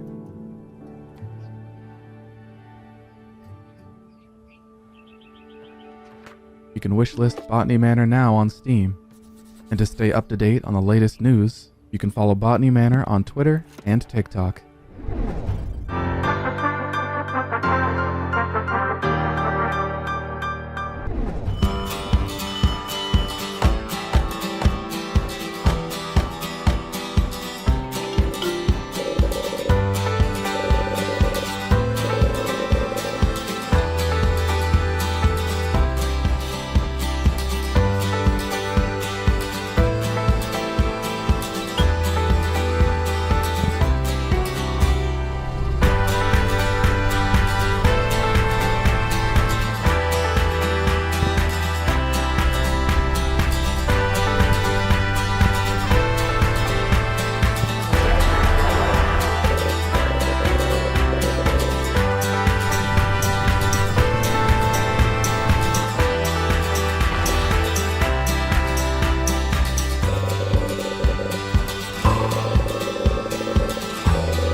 Hats off to all the teams that put so much energy into making something different and exciting. Henry Halfhead looks like my jam, and I cannot help but seeing the Fifth Element and Crazy Taxi and the Yellow Taxi goes vroom. So cool. Well, that's it, guys. So many dope games, awesome devs and experiences to look forward to. I think you should just throw money at the screen right now because those games look so delectable. Time for a key drop. Our final one. Take out your phones and take a snapshot of the QR code on the screen. Check it out. Grab some keys. Yes. And that's it. Be sure to check out the Mix event page on Steam where you can learn more about all of the up and coming games on this show, play some of their demos, wishlist the games, and you will be notified when they are available. Get them on all the other platforms too. Support them however you can. We want to give a shout out to our sponsors for helping to make this thing happen. PlayStation, Raw Fury, and Wilson Sonsini, and Freedom, Goblins, Limited Run, Neon Doctrine, New Blood, Super, Thunderful, Tiny Build, Whitethorn Games, Wire Productions, and Razor. Shout out to our broadcasting partners for supporting this showcase and the developers on the stream, Twitch, IGN, GameSpot, Steam, everybody who co-streamed. You guys are so dope. Salute to the developers who are participating. They have all contributed their games, blood, sweat, and tears to make this thing possible as well. We want to thank the Mix team. Without you guys, it wouldn't make this happen. Without us, we wouldn't make this happen. Abe, Travis, Joel, Mary, Knapp, Heidi, Matt, Timmy, all the developers as well. You guys and gals are awesome for tuning in. Big shout out to you, and thanks for joining us. Make sure to subscribe to our Twitch and YouTube channels. Follow us on Twitter at Indie Exchange. Everywhere else at Media Indie Exchange. Media Indie Exchange. Up next is another Black Voice in Gaming presented by Destiny and Khalif. Again, my name is Justin Woodward, co-founder of The Mix, BVIG, BGDF. We'll talk to you soon. Peace.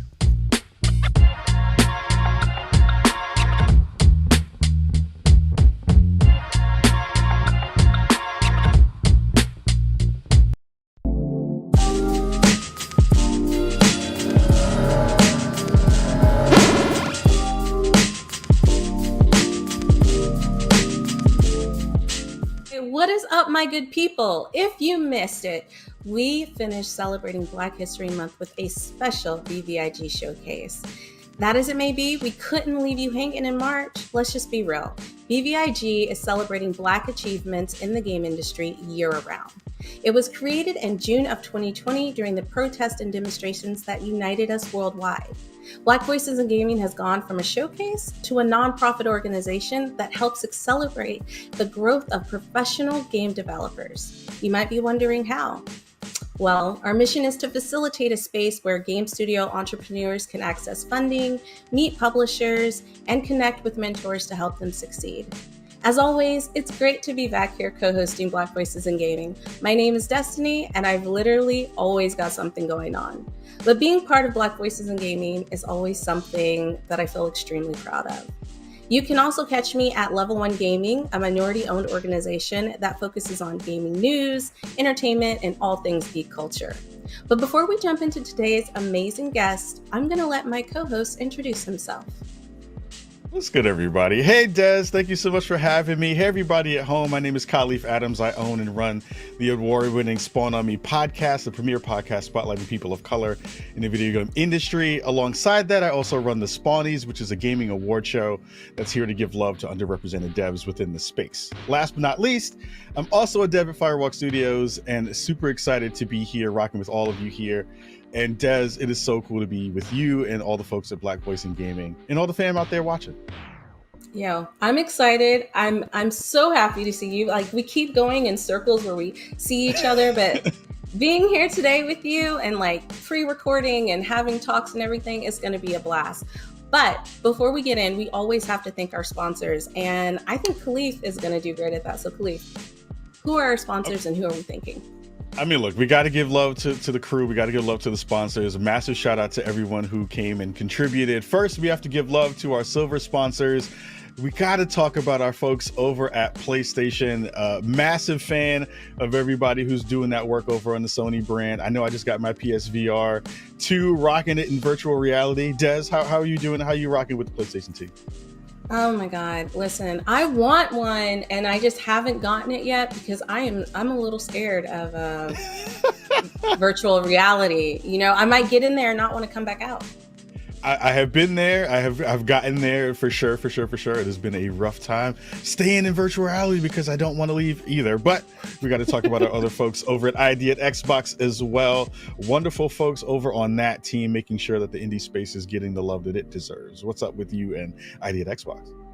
Whoa, I just got my Xbox and look, I'm loving it. And also I'm looking forward to getting a Black Panther themed Xbox. Just if they have any in the background that they have any spares, I'm open. I have a space on my shelf ready for it. You're ready to Wakanda forever your way through all the games. Wakanda my way forever through all the games. You already know it. I love it. I love it. Last but not least, we also have from our silver sponsors, we have our friends from Riot Games. I have been digging into the new season of Valorant a ton, getting my butt kicked all over the place. But you've been rocking some Riot Games games? Listen, I tried out League of Legends when I lived in South Korea, and I will just tell you the skill, and I don't have it. I don't have the skill for League of Legends, but I do enjoy all of the things that they're putting out. The trailers, the female characters, like, is dope. So Riot, you've got a fan of me, even though I'm terrible at your games. As a former writer, I got to give them the big daps for all the work that they continue to do.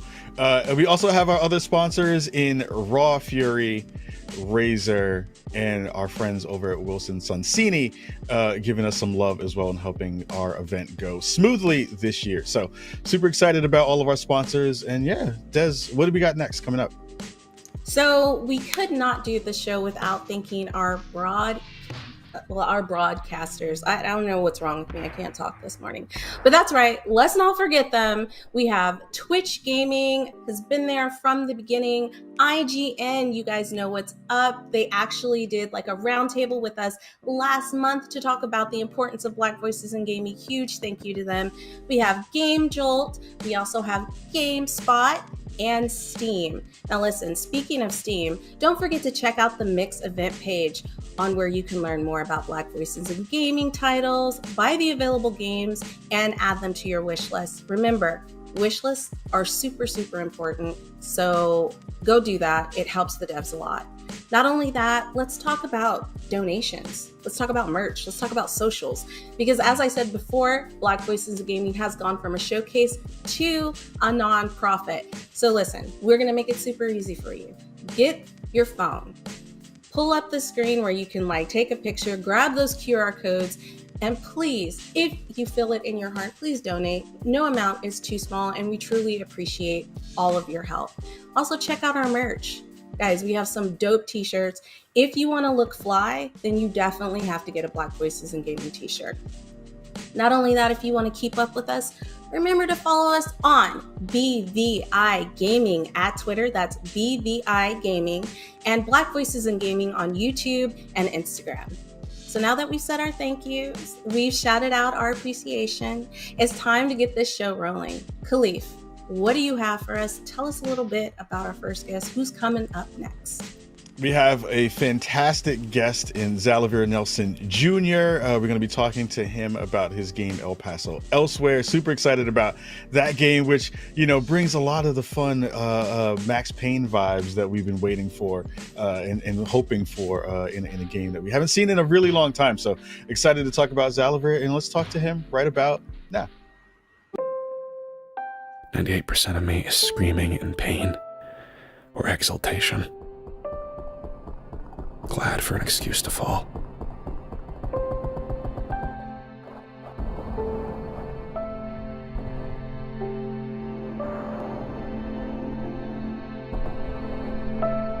I tell myself it was always going to be a one-way trip. That's what love is. It's a trip between who you were and whatever the hell you become next. I need to know that you believe, so I can too. Ready? 1, 2, 3.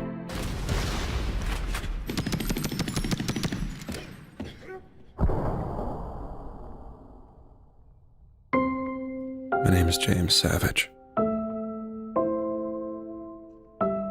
Here's to believing.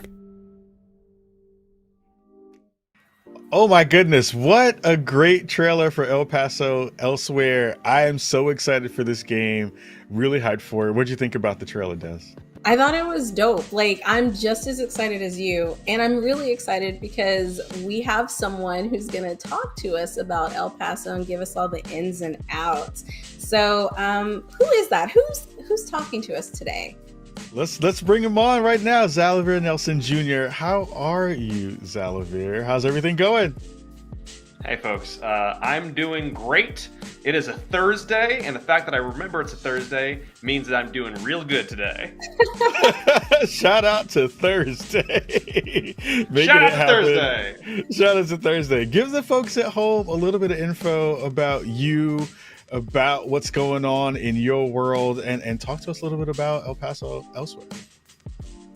Yeah, so I am a prolific creator with over 70 credits underneath my belt.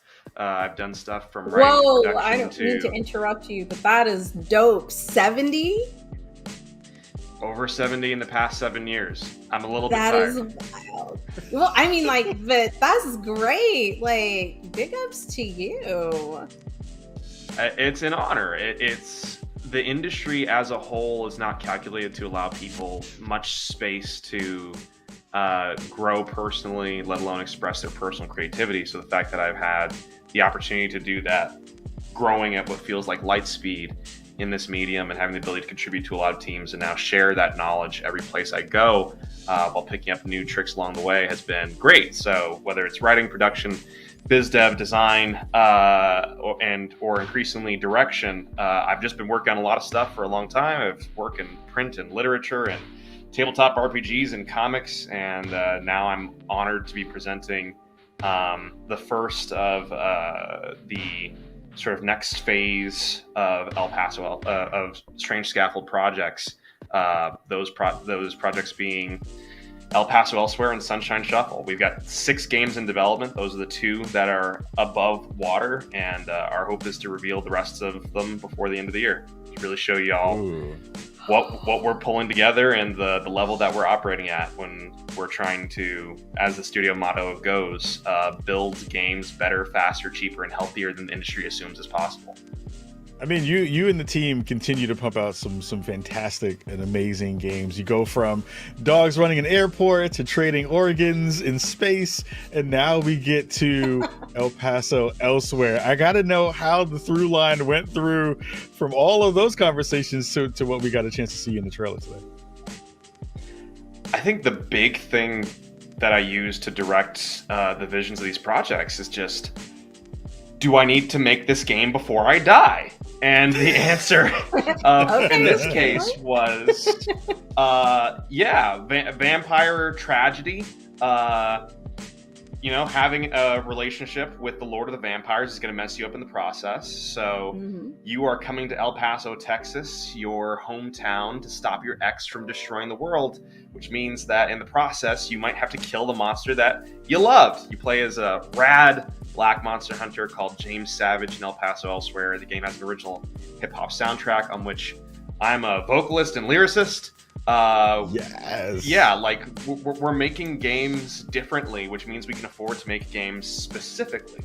Games that hit specific emotional ranges, new production processes, wild things like producing a full-on experimental horror hip-hop album on top of building a Max Payne spiritual successor for a genre that has been pretty undertouched. The throwback third-person shooter basically hasn't been made in the past, decade plus. So getting to explore that territory and do that in style while also having running simultaneously things like Sunshine Shuffle, where you're playing cards and exchanging stories with cute, adorable animals who did a horrible crime 12 years ago and are telling you how and why they did it so that they don't get executed by the mafia. We're trying to show what is possible in games and how you can try to build different production strategies and methodologies that mean that the people who are building and collaborating on these things with you don't get destroyed in the process, or at the very least get to walk away no matter how the game does. And it changes genuinely the types of games you can make. I'm really excited to be where we are right now. That's what's I love that. up. Oh my God. And listen, like, it just sounds like you wear so many different hats.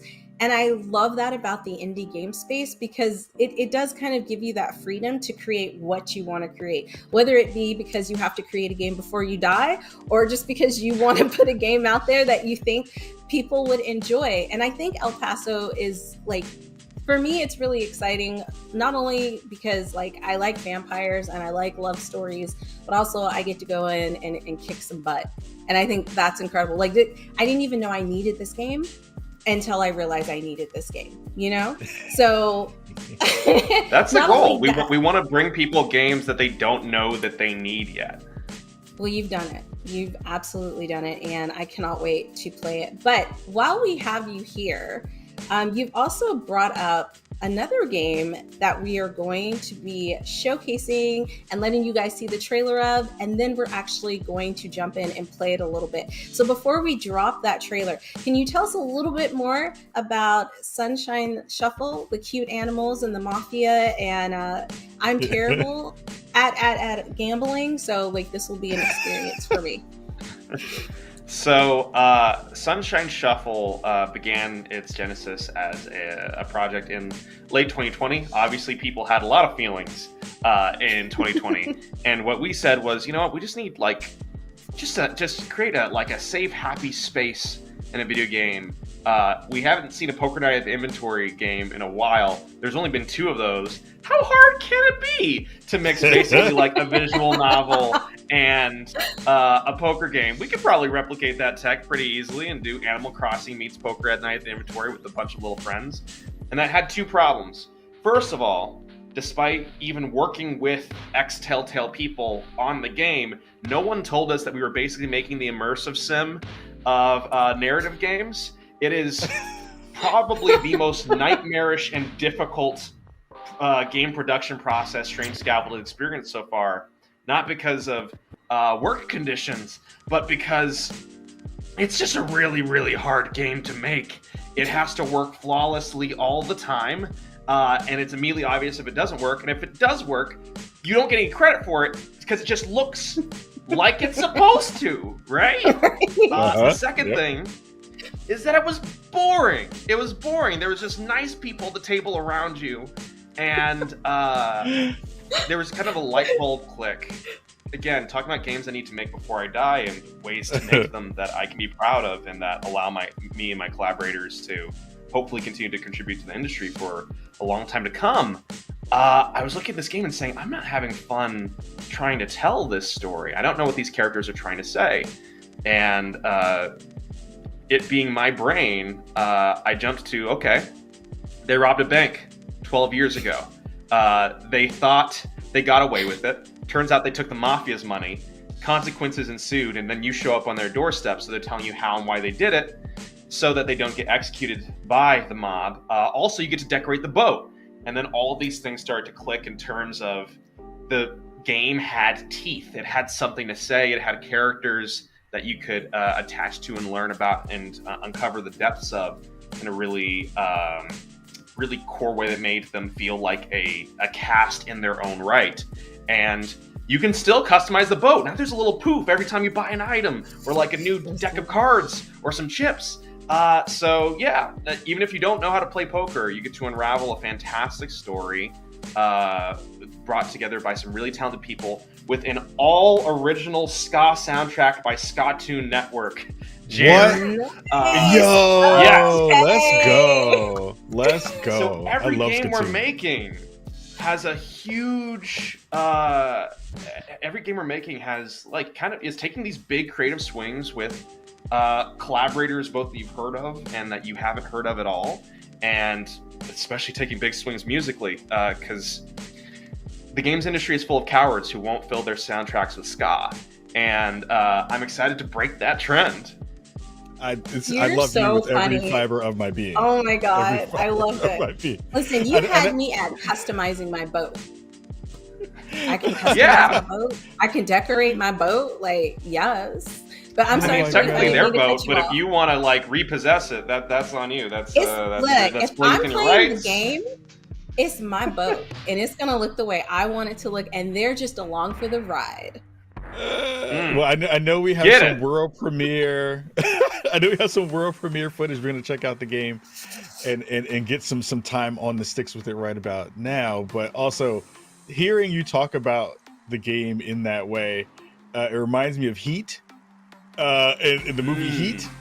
And I was just thinking, because of the animal component in this game, you needed a subtitle for Sunshine Shuffle. You could say Sunshine Shuffle, Dog in Heat. That would be kind of an amazing Listen, when you download the 18 plus patch, Oh my sponsored God. by Spawn on Me, Khalif Adams. I will pony up that dough. And with You get a that, little folks, subtitle. no, we're not even going to continue the dog in the heat conversation. With that, we are going to go to the trailer. Here we go, everybody. Hope you enjoy it.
All right, guys, we just saw the trailer and now we're going to jump into the game. I'm super excited because I want to decorate. I don't know if I'm going to get to decorate, but I would like to decorate. So let's start a new It depends on how good you are at poker. I told you I'm terrible at poker, but Khalif said he's good at it, so he can help me. Flush. 3 of a kind. Two pair. 2 pair and a Dougie. What's 2 pair and a Whoever Dougie can mean? shout. Oh, that's dope. I love that. Okay, so the new face. Well, not new to me, but we'll cross that bridge with the others when we get to it. All right, homie. I don't suppose you're in the mood to reveal this deal you've concocted. Maybe. Well, I don't mind. If you're getting polite, I'll just throw you overboard. It's a big ocean. Dang, threats already. But if you won me over, the rest of the morning shift would take to you like pig to butter. Okay. I like the text animations on this too. Yeah. I love stuff like that. The sooner we get started, the sooner they get their lives. And the sooner I can get to know you too, mysterious investigator. I feel like he's hitting on me. Do you guys feel like he's hitting? I feel like he's hitting on me. You might be trying to get the digits. Speaking of, who are you? What do you want to? You know what? My name is D-E to the Z. Des. You guys continue. And I'm gonna be. Oh my god, can I be a cat? Okay, we don't have a lot of time. I'm gonna be a rabbit. I'm gonna be a frog. I'm gonna be a frog. This is the big. This is the big moral choices that we don't often get in games. I mean, It's so hard because I love rabbits and I love frogs too, and I didn't see a cat. So lovely. If you're sure about that, we can get going. I'm sure. I'm actually not sure. And this is one thing that we do to alter the formula for poker night. The inventory is you could have dialogue options now. Guide the story a little bit yourself. I like that. That gives you more immersion. Okay. Without further ado, welcome to the boat that crime bought and love keeps afloat. He is totally hitting on me, guys. Okay, welcome to the SS Sunshine. Okay. All right. Ooh, you hear the music change? Let's go. I love Skytoon too. So talented. Oh, this is so good. Oh, this is so nice. Oh, this is so good. I'm digging this. So talk a little bit about how it was to work with Skytoon. Skytoon is it Skytoon? Skytoon? I think you probably have it right. Skytoon is incredible. Jer is an incredible collaborator and musician. We also worked with RJ Lake for the music on this project for some of the interstitial bits, but Skytoon was an incredible collaborator that kind of the DNA of good ska that you're hearing right now ended up permeating throughout the entire project. I'm really glad we got to work together. Those horns are hitting. So you might want to we're press going through B it. so that you close this. Oh, so I this how don't have play to go menu. through all that? Okay. All right. And I'm it ready. looks like they're So playing Texas Hold'em style poker. Got It is Texas Hold'em. let's just get through like one round of this, like if we can. I have a 5 and a 9. So what do? Do I raise 20? Do I call 10? Do I fold? The pot is 25. Ooh, I want to hear. I want to hear Zalavir's take on how to play this hand. This is going to be good. I like this. Raise. It's a short life, and if you go bankrupt, they probably aren't going to do anything bad at like push you overboard or whatever. So just raise every time. That's what I do. Go big. Go big or go home. Good call. Hopefully, yeah. I'm hoping so. Zalazar is the one who like told me to do it. Okay. Let's go. Animals have good banter. Let's raise again. Oh my god, I'm scared. This pot has Driving already the gone to 200. Yeah, no, we're probably gonna get thrown overboard. Andy just folded, so we're at 280. Okay. All right. Dez is bullying the pot right now. We see it. We see it happening. Oh, this is a very bad hand for you to be so invested in. Yes, it is. You might want to fold, actually. So talk a little bit about the process, Zalavir, of you learning how to play poker while kind of going through the process of making the game. I kind of figured a 5 and a 9 would not be good. You know what I'm saying? So,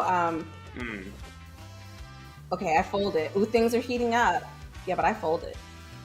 So, like, now that's a good play. Okay, Billy.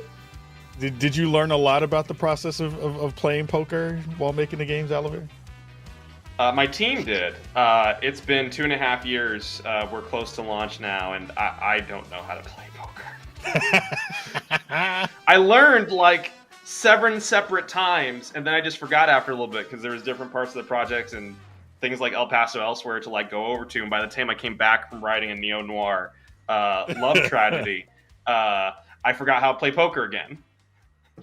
Well, I mean, look, it like, works that way. I think you guided me pretty well. I'm still on the boat and I didn't get thrown overboard. But guys, we are coming to the end because we are out of time. Please, please, please go wishlist this game. Go check it out because I can already tell I'm going to have a lot of fun and I'm going to learn a lot about gambling and I'm going to be a professional. And not only that, me and how do you say his name? Fidelius? How do you say him? Fidelius. We're obviously going to be a couple. So anyways, right before we sign off and I start like giving my digits out to this dog, can you let the people know where to find you if they want to find out more about you, your team, and what you've got going on? You can follow @StrangeScaffold on Twitter, on Instagram, and also on YouTube. We've got El Paso Elsewhere, a throwback slow motion shooter on the way, coming this fall, and then Sunshine Shuffle coming in the near future to PC as well as a mystery console. El Paso Elsewhere will be on Xbox and PC. You can wishlist them both now. And the important thing about Sunshine Shuffle is that even if it teaches you to gamble, it does not teach children to gamble. I'm not teaching children to gamble. Don't tell Steam or the FCC that I teach children to gamble. That isn't that isn't what I do. That isn't what I happen. I'd never. You would never. Nothing like the cute animals or anything that would actually want to get a child creative and want to play the game. That's not what you were aiming for there at all. And so, Steam, we hope that you hear us. That's not what's going on here. But thank you so much for coming on and sharing these games with us. It was so dope. And I hope you guys are ready because we have some more amazing guests coming up soon. Absolutely. We have, and before we get to our next guest, I got to say, Zalavir, one of the best people on the planet. Super, super amazing. One of the best IG and TikTok games on the planet as well. But make sure you're checking out his TikTok. Super, super Loved fun his stuff vibe. Loved super, his vibe. super You cool. only live once. You only live once. Raise. Only live once. Let's go over to our next guest. We have the man, the myth, the legend, and that is Hip Hop Gamer. Press start.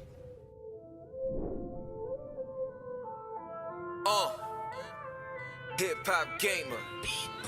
Press start. Yeah, you know what time it is.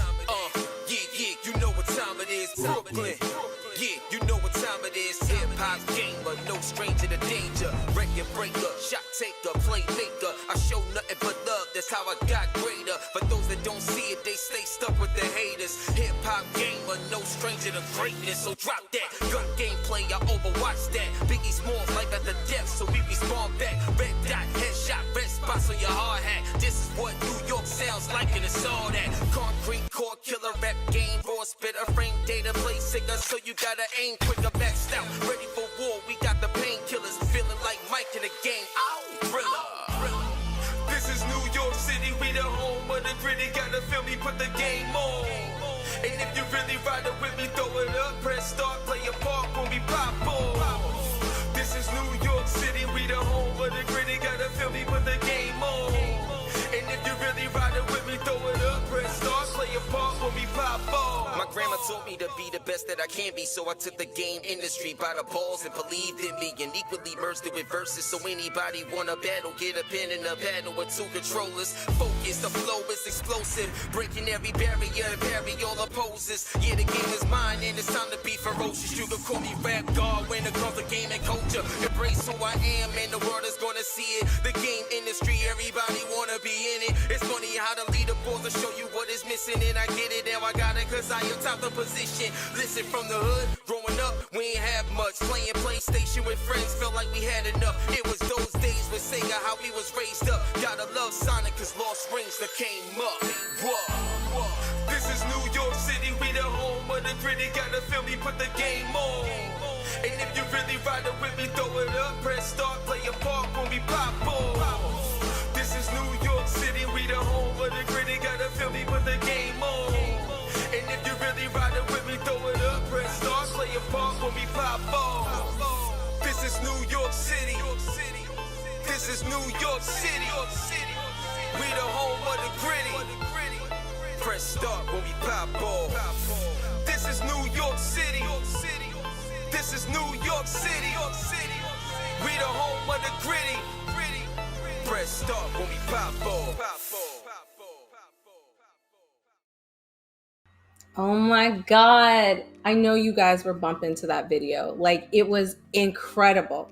And listen, we have the one and only, the infamous hip hop gamer with us today to talk about his music, his journey, and all things gaming. What's up, hip hop? Are you in the house? Yeah, you already know what it is. You know what I'm saying? Black voices in gaming. The GOAT of the game is right here. Hot 97 is going down. Love you, Destiny. You already know what it is. Let's get it popping. Let's talk that talk. You know what I'm saying? And you already know, keep it real with me on here. You know what I'm saying? The realest is right here. So let's get that talking. You know what I mean? Absolutely. Let's go. That's what's up. Oh my God, I love the energy that you're bringing to this. Like, you get me so hyped. Yeah, that's the way it's gotta be, baby. Let's get it.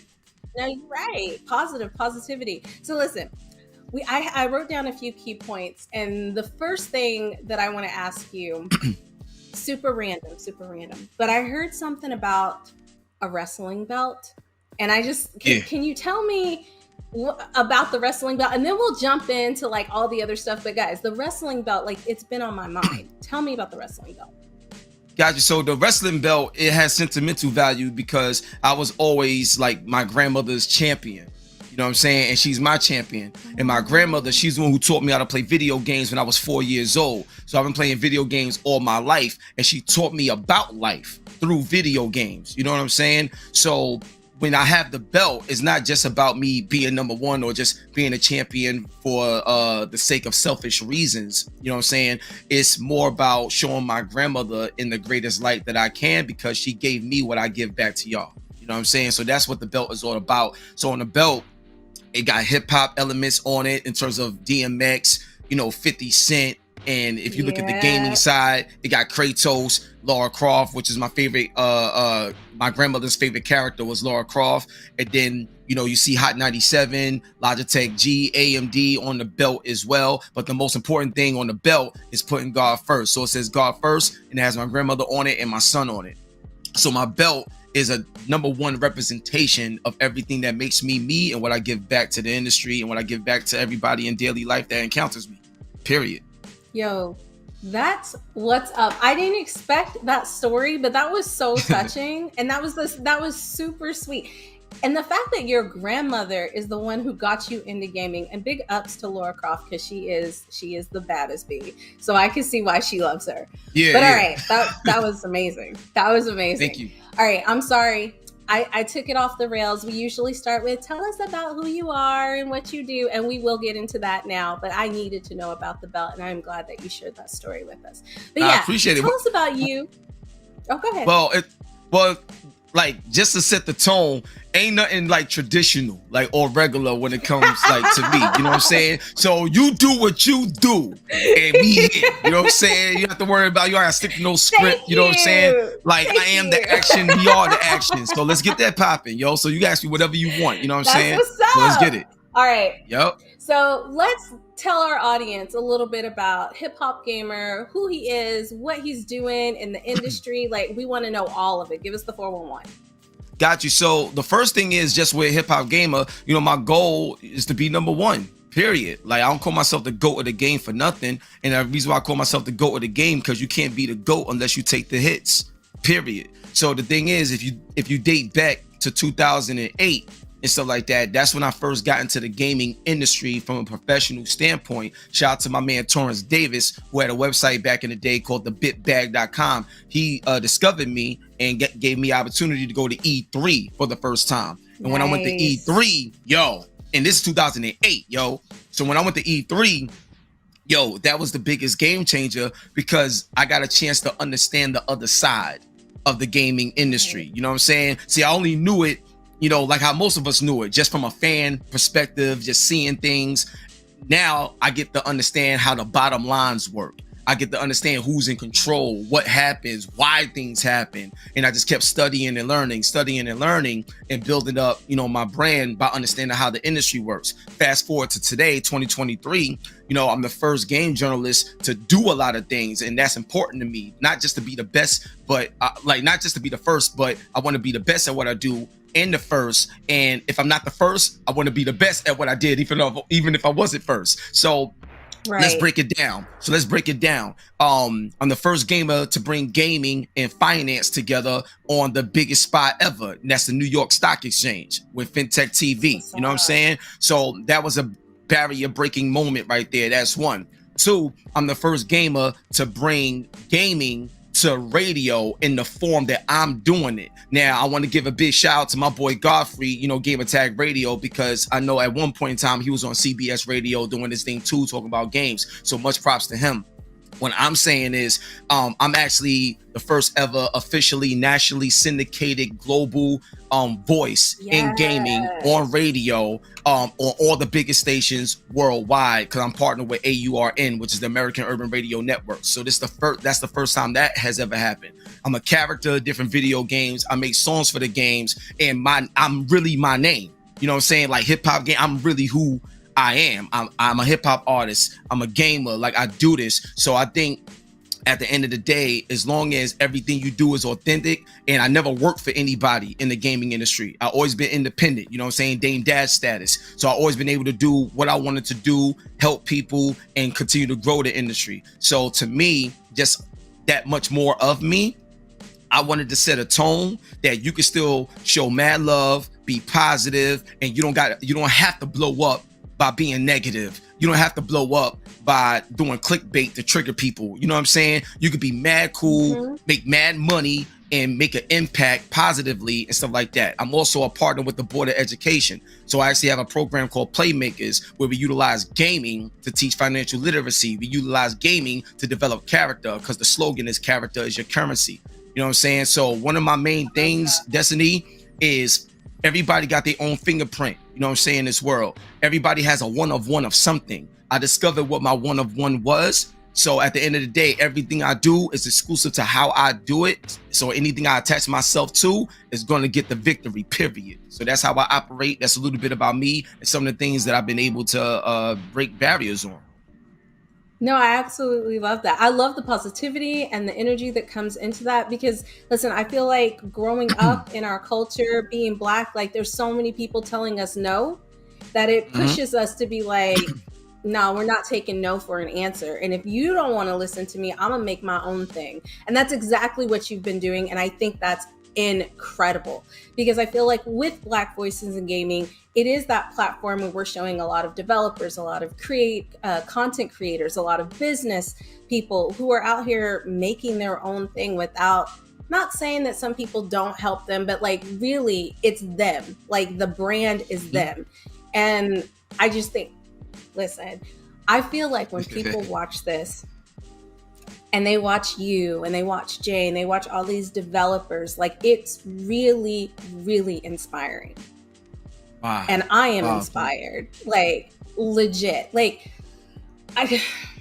there's so many things that I want to do that sometimes I think we can get a little overwhelmed with like, man, I don't know if I can do this. Or you hear no so many times, you want to give up. But you are literally, you and Red and Jay and all the developers we've had on, even Justin, you guys are some of the most amazing, talented, creative people that I have had like the pleasure of working with. And I want to see you succeed because I know that when you succeed, you are going to be lifting up other people to help them succeed. And I think that's what's incredible because it's not a selfish kind of like, I want to be number one. It's I want to be a number one so the next person can come up and be number one. Like I want to help everybody. And that's kind of what I get from everybody who comes on Black Voices in Gaming. But okay, absolutely. enough. Yeah, absolutely. Like you got to pass the plug and help people out. You can't, you know what I'm saying? You can't gatekeep and stuff like that. You got to pass the plug. Now what you do with it is, you know, that's up to you. Like, you know what I mean? But you got to pass that plug. So I'm with you on that big time. Yes. And when you said gatekeep, absolutely. We can't be doing that in our culture. We have to. The only way for us to actually make it to the top as a group is to help each other out as a group, which is why Black Voices in Gaming is so important. That's why we have you on here. That's why we've had Red on here. That's why Justin and Alfonso put this together is because like we're here for y'all. You know what I'm saying? We're here for the culture and we're here to be seen and to be heard. And listen, y'all are not gonna not hear Hip Hop Gamer. Okay? Oh yeah, facts. He is doing all kinds of stuff. Yeah. Yeah, like you ain't gonna escape me. I literally just came off the plane today from New Orleans. I was just on ESPN yesterday because we did a big program out there and we performed on the actual court before tip-off for the Pelicans and Dallas Mavericks game. So and even with that, we brought like 5 inner city youth kids that's talented in New Orleans and gave them their shine too. So we do this at the highest level. And we ain't just talking about it. I can show you everything, you know what I mean? And one thing I wanted to say that before you go to your next question, one thing I wanted to say, you said that you know, a lot of times it can be overwhelming when a lot of people keep telling you no. A lot of people keep telling you no. Here's just words of, I'm not saying you got to do this or anybody that's watching. Please. It's just words of advice, I would just say. But if people tell you no, you got to tell yourself yes. Period. You know what I'm saying? Like, and when you tell yourself yes, then you block out all the noise and go get it done. And then the same people that told you no is going to be asking you questions on how to be a part of your yes. Ooh, you understand what I'm saying? That was so good. Yes. Yeah. You know what I mean? And the thing is, everything I'm saying, like everything I'm saying, Destiny, I'm living proof of that. So I ain't just saying it because it sounds nice as a soundbite. Right. Like, you know what I'm saying? Like I do this. Like, so at the end of the day, I want people that's watching this to, when people tell you no, that's fine. Because your vision is for you. They may not get it. That's cool. And it doesn't mean there's any ill will to it. They don't get it. That's fine. But if they tell you no, you tell yourself yes. Because later on, that no is going to want to be a part of your yes. Remember that.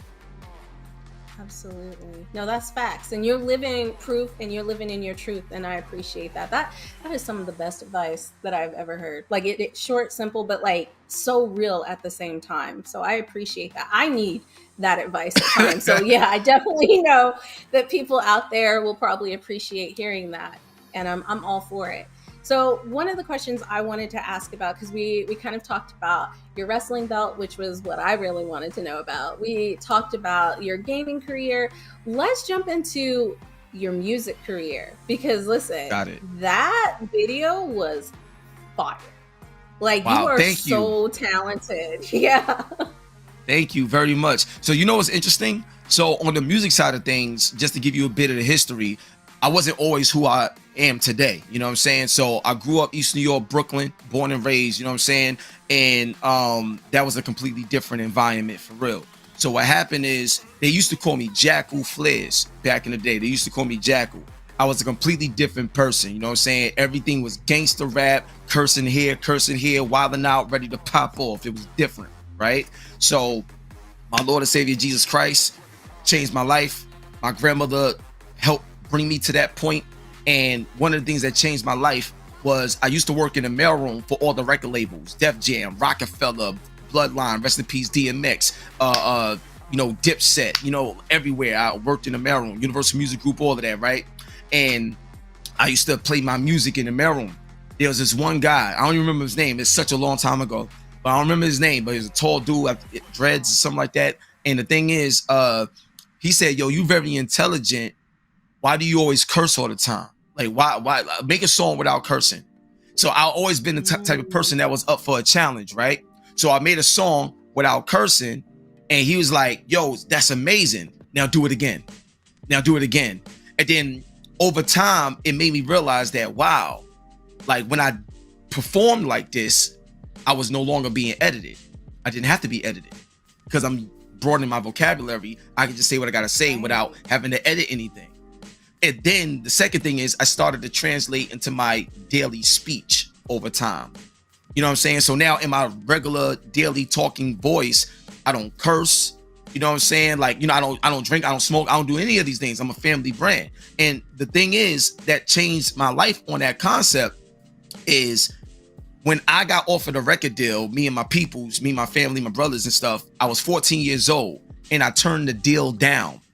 Like MC Shan and everything from back in the day, the Book of Bridge. Yeah, I had record deals like offered to me. And I turned it down because it didn't feel right what I was about to step into.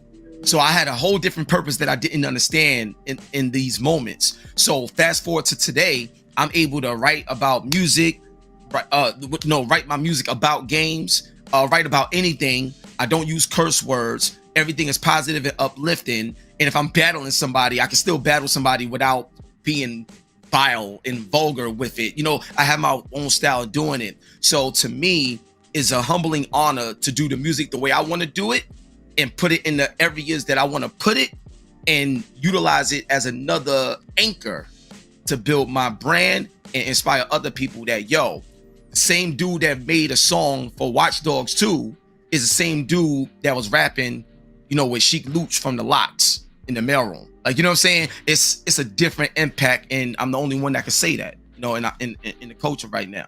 So I'm very excited about what's to come musically, and stay tuned because I have something already ready to go. It's just a certain time frame when it's going to come out, but I got something that's going to surprise a lot of people. Let's just say hashtag gamers can rap, and I'm gonna just leave it at that. Okay. Well, because it ain't just me.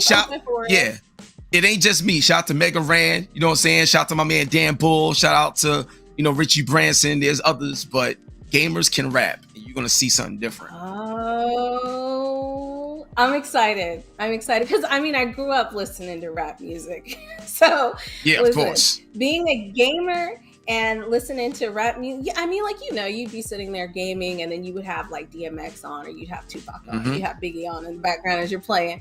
But having you be integrated into games like this is why I'm excited. I'm excited because it's not just them taking our music and using it for their games. It's literally us making the music for the games. Do you know what I'm saying? Yes. And that's so important because you have that saying where it's just like they like everything that we produce, but they just don't like us. You know what I mean? Yeah. So this way we're coming up and we're showing that there's a huge difference where you're opening doors that have never been opened before, and that is incredible. And I want more people to walk in, and I just want more people to walk in and elevate, because it's not look, man, you can't do it by yourself. You're not going to find success by yourself. And who you going to share with if you're by yourself? So it's like, come on. Right. Let's get it. Right. And I think one of the things that's so important, and then we'll wrap it up, but you're not stepping on other people to get to the top. And I think that's really important. I think a lot of people need to understand that you do not have to step on people. You don't have to tear people down to make your path or to create your path to get where you want to be. And if you think you do, we literally have an example of someone who has not done that and is here telling you right now how he's done it, what he's continued to do, and how he's opening doors, hoping more of you who might be interested in getting into gaming, getting into music, can walk through. And that's so amazing. Yeah. That's amazing, because you don't have a lot of people who want to help other people out, and I think this is incredible, and I'm so happy that it's crazy because people about it. Yeah, because a lot of times most people, they operate out of fear and scarcity. You know what I'm saying? So if you operate out of fear and scarcity, you may hurt someone not intentionally, but you thinking about yourself because you got to survive. And if it's me or you, then, you're going to choose yourself and step on somebody else just to get something. And I think that's foul. You know what I'm saying? A lot of times people will put you against somebody just to be able to get further in your career. Then you got to ask yourself, where do you want your career to go? Because it ain't going to last long.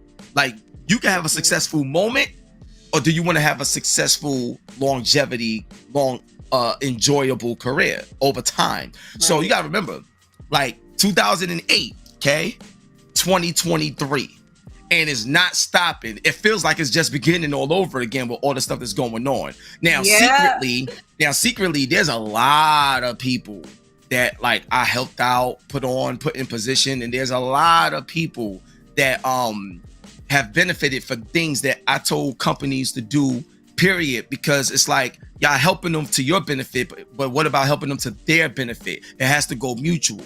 So there's a lot of things that's changed behind the scenes that people may not be aware of that I had a hand in.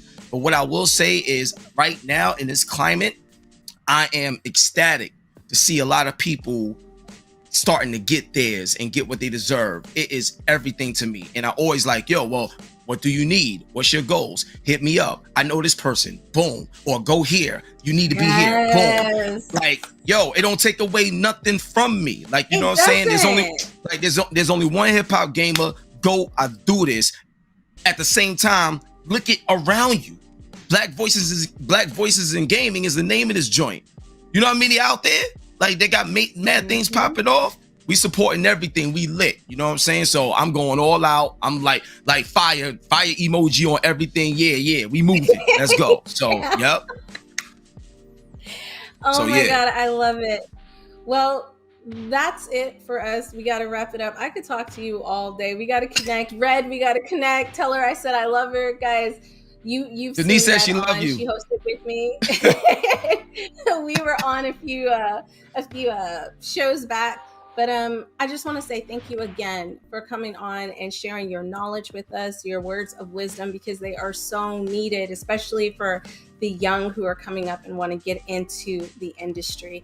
If anybody wants to find out more about you, your music, what you're up to, can you drop your socials one more time? Yo, Google me, Hip Hop Gamer. I'm everywhere. Just Google me. You type in Hip Hop Gamer, everything, and that thing's mama and sister and brother and cousin and Ray. Everybody at the barbecue is gonna pop up when you type my name in. All right, Hip Hop Gamer, the GOAT of the game. You know what I'm saying? Hot 97 Logitech GAMD, and don't forget to get that Plitch. Black Voices in Gaming. Denise, what up? Let's get it. Yes, thank you so much. Guys, this has been an absolute pleasure, and we will talk to you again at some point, Hip Hop Gamer. Like, oh my God, that was incredible. But listen, guys, if you're enjoying what you've seen so far, if you've liked any of the games, if you've liked any of the people that we've had come on, please go find their socials and go look them up. Also, if you want to help BVIG, you can always help through donations through our Tiltify for Black Voices in Gaming, because that goes towards our mission of helping game studio entrepreneurs succeed. And listen, that was dope. I need to calm down. I need a moment. We'll be back in a bit. If you missed some of the dope developers and games last month, don't worry, we got you. We're going to take a look at some of the amazing titles our developers are working on.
Can you play something? For their friends and family.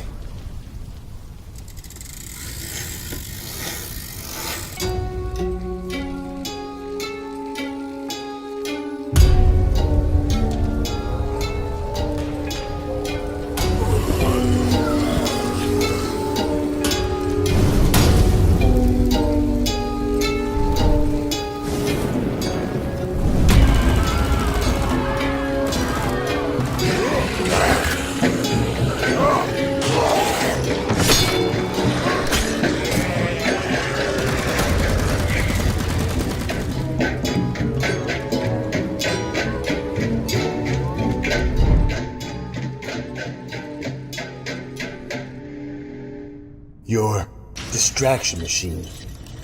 Will it save our people or lead us to ruin?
Stars are just the stars. Why don't we run away?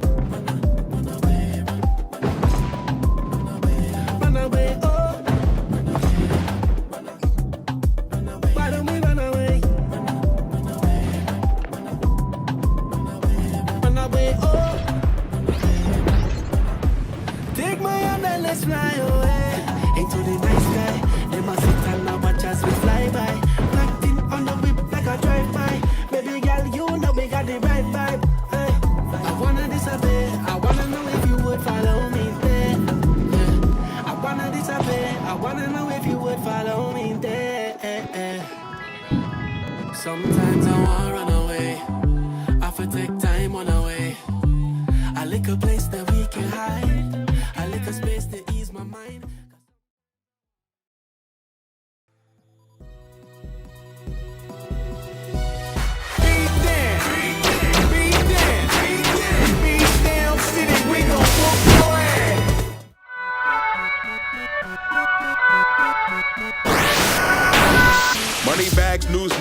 proudly presents your #1 source for your current events. Of course, with a little of my commentary sprinkled in. Oh, we got a guest today. Before I bring him in, what's up? Beat down city still wildin'. Run by some tyrants whose lifestyle the foulest. Law enforcement so childish. Knowing it's wrong, but they won't do a damn thing about it. President's gone, a victim of kidnapping. We keep screaming and still nothing happens.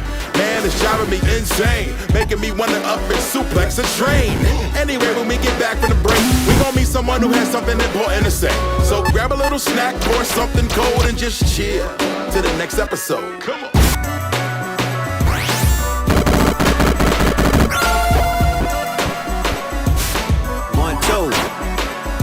Revolution untelevised tonight, cause it's money bag news with the lies you like. Look at the bad dudes fighting on a Friday night. If you call it bad news, you're right. I'm providing the coverage for once.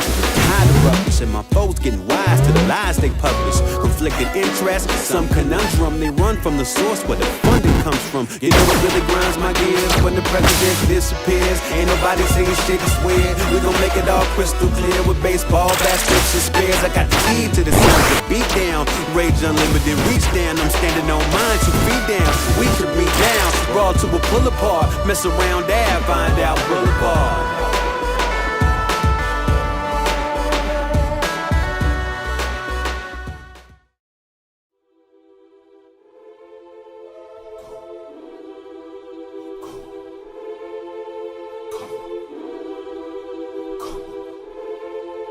Like low, moon high, I can see you home through a fog light. My hands getting cold, long nights, skin pale, black bird, we'll be alright. Setting sail in the mist, keeping kin close. See the try going in, what we here for? Throw it down, let me hold a couple arrows. But a claim on my lane, let the string go. Now we know we don't have time now to fight back.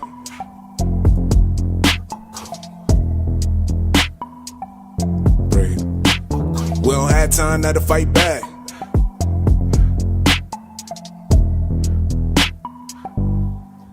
Go, let a man grow, let the land flow black. Get my kinfolk or the gold in the sack. Fall in folk deep, no sleep at the snap. I can sleep in a tree, but I'm still in the attack, cause we here now.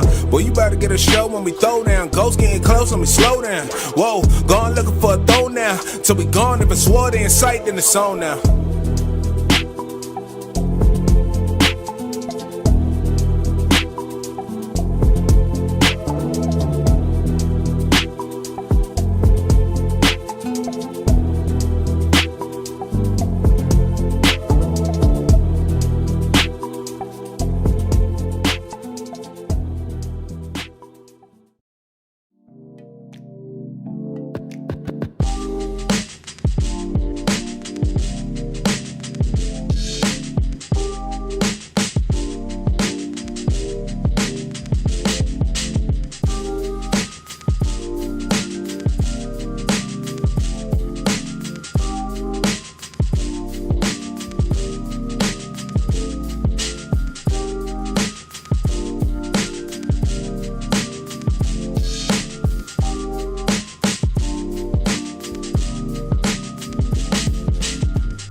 Wow, that was a really cool block of trailers. I'm really excited for all those games. I'm again, it shows just like the breadth and depth of the space, right? We get a chance to see so many cool games that are going to be hopefully in your hands very, very soon, and get a chance to kind of check those out. Des, what are your thoughts about that amazing kind of dope trailer block that we got a chance to see? Listen, I'm always super excited to see any of the games that Black Voices and Gaming are showcasing. And I know we got to see a trailer for a game that we are going to be checking out in this next interview, which I'm super excited about. Who are we checking out in the next interview? Because I know you know, Khalif. Like, tell the people. Absolutely. We get to bring our friend Joseph Hooker to the stage to talk about Trigger and talk about this wonderful game that's coming into the space. Joseph, let's welcome you to the stage and get to hear more from you about all of the work that you're doing in the space and how you got here. Hi, I'm Joseph Flicker. I am a developer out of Oakland, currently working on top-down arcade shooter. I started out just as a kid in high school, making video games as part of a social outreach program, and I got hooked up with Justin along the way, and he's been helping me hone my skills and make releasing this a reality. So I'm super hyped for this because this fills all those kind of aesthetic needs that I have. This reminds me of so many games that I played as a youngster, and now, you know, kind of being a little bit older and getting a chance to get some of those retro vibes. Talk to us a little bit about Trigger and how you thought about this game coming into the space. I started out like my first games that I ever played were on the main emulator. I played like Galaga and Asteroids on my dad's computer, and so I've always kind of had like an interest in classic arcade games. And so coming into it, like on my first like solo game that I ever wanted to make, I decided that I wanted it to be something that kind of scratched that itch for me, and also felt like how I would do it given what I know now and kind of the modern techniques that can be deployed now that we've kind of come so far in the games industry. Nice. So I had a question for you. I know that like you've gotten some help from the Black Developer Game Fund, and you mentioned like meeting Justin and like him kind of mentoring you. How did that come about? How did you meet Justin? That like we don't get these stories a lot, but how did you guys connect? I was part of the Game Heads program out of Bay Area, and then during one of the early showcases, Justin came around to see some of the games, and he saw like a very early prototype of Trigger, and said he was interested in helping me get it out in the world. So we're watching some gameplay currently. We got Dez on the sticks. Go through a little bit of info for folks at home who are just getting a chance to see this for the first time about what the game experience is, what the loop is, and how they can best kind of get their score up in the game. So the core game loop is you start out as just like a very simple ship that can turn and then shoot different colors. Turning is like with the shoulder pads, and shooting different colors is ascribed to like each individual button on a controller. So like red is B, green is A, blue is X, and your goal is to just it's an infinite wave arcade shooter. So you just keep fighting enemies until you can't anymore. All right, so you got to tell me, Des, how's the game feel? How are things moving? You're wrecking it right great. Now. But I'm just, you know what? This is not the type of game I usually. I'm coming from farming and gambling to saving the universe, basically. So I'm just doing my best right now. So I love. Okay. So talk again about the color changes in the game and what they represent for the folks at home. So each enemy will spawn with the given color, and while you can hurt them with a color that doesn't match, you're gonna get the most points and the most drops by doing color matching. So hit the red enemy with the red shot, hit the green enemy with the green shot, hit the blue enemy with the blue shot. Got it. Okay. So that brings in so many different versions or kind of, permutations on how you can kind of play the game and get the best effect once you're kind of already on the sticks. And you talked a little bit about Galaga being an inspiration here. What were some other games you played, throughout your game playing time that really kind of informed Trigger and what you were trying to build? Obviously Ikaruga. Yes. Zero Ranger. That's kind of a newer one that I really loved playing that. Oh my god! During the pandemic. Sorry. I just realized that the colors correlate with the buttons on my controller. I am so dumb. Oh man! Don't mind me. Yeah. No, I love that. And then there's some like Toho. That's kind of a deeper cut for those who aren't in the top-down scene. And then I was also inspired by like a lot of roguelikes. So there's like an upgrade system after you defeat a boss that will modify how you can play the game. So like if you're maybe not all that good at color matching, for instance, for example, there are certain upgrades that'll allow you to like have higher firepower. Yeah, the green things are help. The green things heal me. Yeah. No. Listen, y'all, this is not my first time playing the game. Whatever. Des, what are your thoughts so far? I mean, you're rocking it right now. You're getting it done. I mean, like, the fact that I haven't died yet, I'm not gonna say I'm a professional at it, but oh, I love this. This just gives me so many vibes of games that I just loved playing as a kid. And you know, there's some early Xbox games that I remember being very close to this too. Like, why can't I think of it right now? I just fell off the tip of my tongue. But I played so many hours of that game. For the folks, also, here's a quick question for you: in a game that has color matching like this, do you have any options in there, or you're working on the options for accessibility stuff for like color blindness and things like that too? Yeah. I have systems in place right now that are going to allow for both changing the colors themselves that are present in the game. So if you wanted to make red an entirely different color, that's a possibility for you. As well as having just like preset modes for the different kinds of color blindness, so that like certain colors will be like closer to white than the actual color themselves. So like if you have red-green color blindness, I can switch the color like green to white using a post-processing effect, so That's that you awesome. can differentiate better. Yeah. That's super cool. So how long have you been working on the game again? I've been working on it on and off while I've been like going to school for about like 4 years now. Oh yeah, and then here's the upgrading system. I like this. Ooh, Yeah. this is cool. So if you turn, you can choose. Yep. pick which ones I want to. Oh, that's cool. I like that. Okay, I'm gonna go with that one.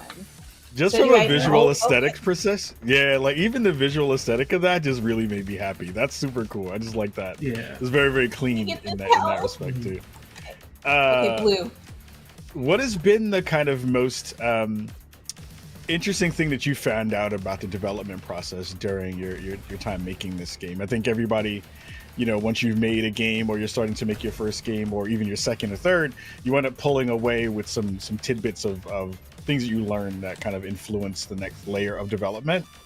What has that been like for you, especially as you're doing this not full time, you're doing this kind of, you know, in between, you know, your schooling and things like that?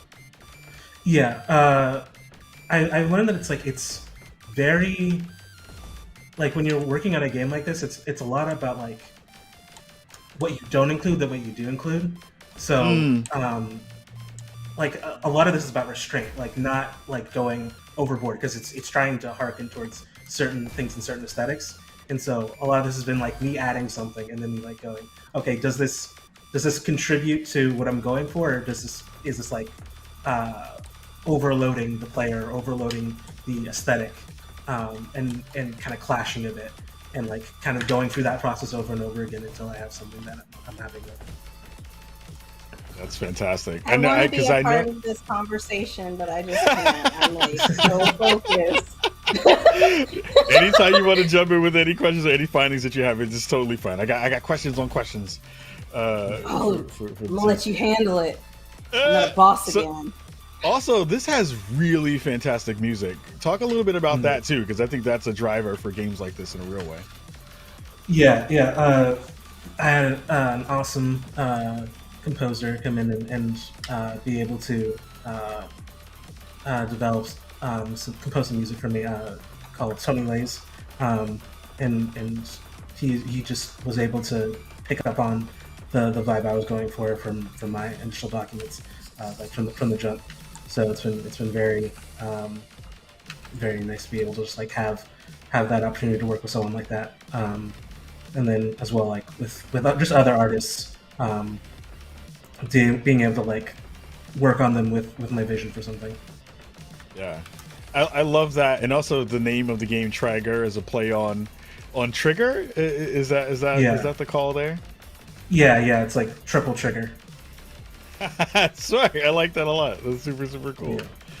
Oh my goodness, this is fantastic. I'm very, very excited about getting my hands on this and getting a chance to play this. Any last thoughts about the process of kind of going through and making this, or again, one of the things that you want to pull for the player who's going to be checking this out? Yeah, sure. I would say like the point of the game is to kind of be hard and to be a bit frustrating. You say that again. And unforgiving at times. So like, I would definitely say go into this with the mindset of like it's designed to piss you off at certain points, because that's what I'm trying to get at, is kind of that classic like quarter eating machine kind of thing. I like that back of the box quote. Bound to piss you off. But I love that. Again, like I think games like this, they give me that old school feel that I miss a lot. I'm a big score hunter, quarter muncher kind of person when it comes to games like this. It feels very much like a game that speaks to that old school arcade feel. And just the aesthetic too just has a lot of that. I remember that asteroids kind of vibe, right? Those geometric shapes kind of pulling through and being the enemies that you have to fight through to get to the scores that you want to get to. If of all the folks that you've had a chance to kind of test this and play with it, give me the goods. Who's the best so far? Who's the person who we have to look out for on the leaderboards to make sure that we're taking them down? Is it you or is it Dez? Yeah. So far, me over here. Yeah, you've been pretty good. So far, I think I've been the one that's been doing the best. I will say that like more recently, I've had other people from the mix be able to get on it, and there's a guy, Andre, who's been able to quickly kind of get up the leaderboard and very much challenge me a bit. And so I'm making adjustments. So Andre, huh? You're making adjustments, huh? So Andre, huh? We got to come for Andre. We got to get Andre off the boards. Yeah. Look, I'm gonna be practicing so I can get up there with you and Andre. You know what? I'm not gonna lie. I'm proud of myself. I thought I was gonna die immediately, and I got to like the third wave. I'm pretty. It's actually a lot of fun. And I do remember y'all, this is like old school, but going to the laundromat because there was always arcade machines there with my grandmother and playing these type of games like Snake and stuff. And it definitely, if you were trying to pull on some nostalgia strings, you got it with this game. Absolutely. Awesome. You've sold me. I am ready to get down and take Andre out of here. I got to get Andre done out of here. You're not. You better look out, Andre. I'm taking the spot from you. We're gonna make it happen in a real way. Joseph, before we let you go, give the folks at home a little bit more information about where they can find out more about the game, more about your work, and more about Trigger in general. Yeah. You can find me at JoeDevs on Twitter, and there isn't going to be a lot about that right now, but there's going to be more coming out after we do a mix showcase at GDC. So yeah, stay tuned for updates on that. Yeah. Awesome. Joseph, thank you so much for being with us today. So excited to hear more. I'm finally going to get some hands-on with this. Now you said it's going to be at GDC. That's going to be fantastic. Again, Andre, I'm coming for you. Taking your scores down. Taking you down. Team BVIG. Right? You're just going to see it in the scores right there. Just see BVIG in there, and they're going to be like, what happened?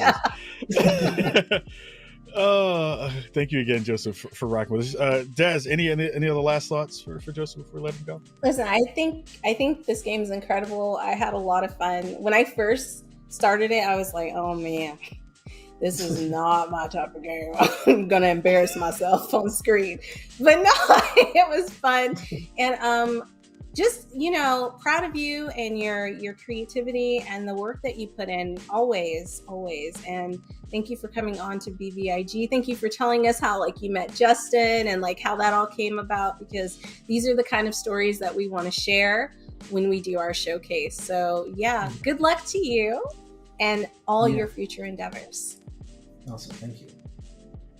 Very, very cool. That was Joseph Hooker, everybody, coming and bringing us Trigger to check out. I'm very, very excited because now I have another score chaser game to play. Games like this are the ones that those are my before I go to bed games, where people are like, don't play anything stressful before you go to bed. I love to play games that are a little bit stressful before they go to bed. It really calms me down. Khalif stresses out as his wind down. Thank you. I watch horror movies before I go to bed. I play stressful video games, but because I don't care about my life. But it was dope to see you rocking. You did a really good job on playing that. Thank you. Getting to level 3. I want everybody to know that was my first time playing. I know I sound facetious right now, but for real, that was my first time I was my first time playing, so I'm pretty proud of that. It wasn't Animal Crossing where it's just easy. There's some skill. Actually, playing the game makes me feel like I'm a better gamer. So for anybody who has anything to say, watch it. I hope you saw that. I'm Take coming that, for Andre. you, Andre. Watch that, Andre. You saw how Des rocked it. Watch out, Andre. Coming for you, wherever you may be. Awesome. Well, guys, listen, we still have so much more to show you, but don't forget to check out our Steam store. And don't forget to wishlist all the games that you've seen on today's showcase, as well as those that you've seen in the past. And I'm pretty excited because we have a new guest coming up. She's incredible. She's done so much for the gaming community. We're going to watch a quick video, but let's get it rolling for Letta J. It's the grand opening for Coexist game. There's commercial spot right here on 38th Street between 9th and 8th. It is lit. The energy in here is amazing. You're walking in a completely different world. It's like a gaming club in New York where people can come, content creators and music people, and just connect. It's really dope. There's a whole party going on. Oh man, if you're a gamer, you would definitely love this place. There's all these classic games that you can play. They have over 2,000 games, from a Neo Geo, Super Nintendo. On the first floor, there's a bunch of arcade games. In the back, we have the Citadel. People are chilling in the lounge. Upstairs, we have tournaments, NBA 2K22. They have a bottom floor with a lounge. They got ping pong downstairs. They have the big Uno cards. People performing and stuff like that. They have a studio. I'm into music, so that was super dope for me. Coexist is a place where creatives come together. It's games, it's music, it's art. It's a lot of creatives coming in one space, really enjoying the company of people who they would have never met outside of a space like this. People who will never coexist outside can step in these doors and meet a whole nother branch of friends that they probably would not have connected with outside. I'm the type of person that I see you walking on the street and in my head, I want to be your friend, but I'm like, we're in New York, we don't do that. In Coexist, you can do that. You meet people and they have that same energy and it just builds as a collective. I think this is a good spot for anybody who's not even a gamer because you can chill, you can drink, you can vibe, network. Everyone has a space here at Coexist Gaming. Even if you don't play games, there's still a chance to connect with people. I've met 2 girls here and I'm like, oh, how long have you guys known each other? They're like, we just met here. And now we're a group of people hanging out and I'm sure at some point we'll collab on music. This is the place for that kind of energy to consistently be that way. I've never felt anything like this before. It's all love here. I feel like everyone's trying to meet people for genuine connections. We're gonna vibe and we're gonna talk, and Coexist lets it all come together in one spot.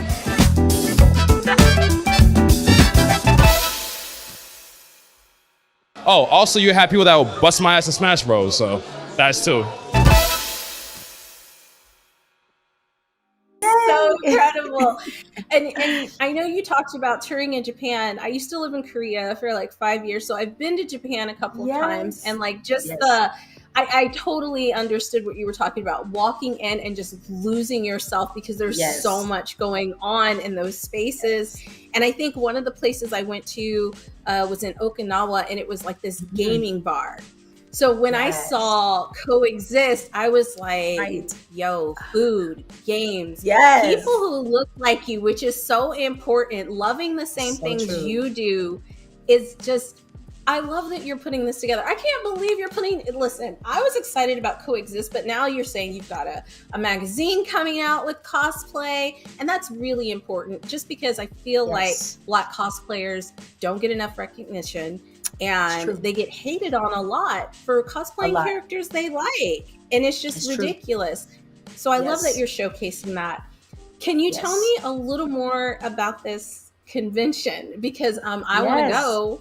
And I'm sure everybody else who's watching wants to go. So please, like, give us more details about this. Of course. Well, so I mean, one of the biggest milestones that I've reached is bringing. We ended up having 3 locations in Brooklyn, and they were all residential spaces. So literally 2 duplexes and a townhouse, because we kept outgrowing them, but they also serve different purposes.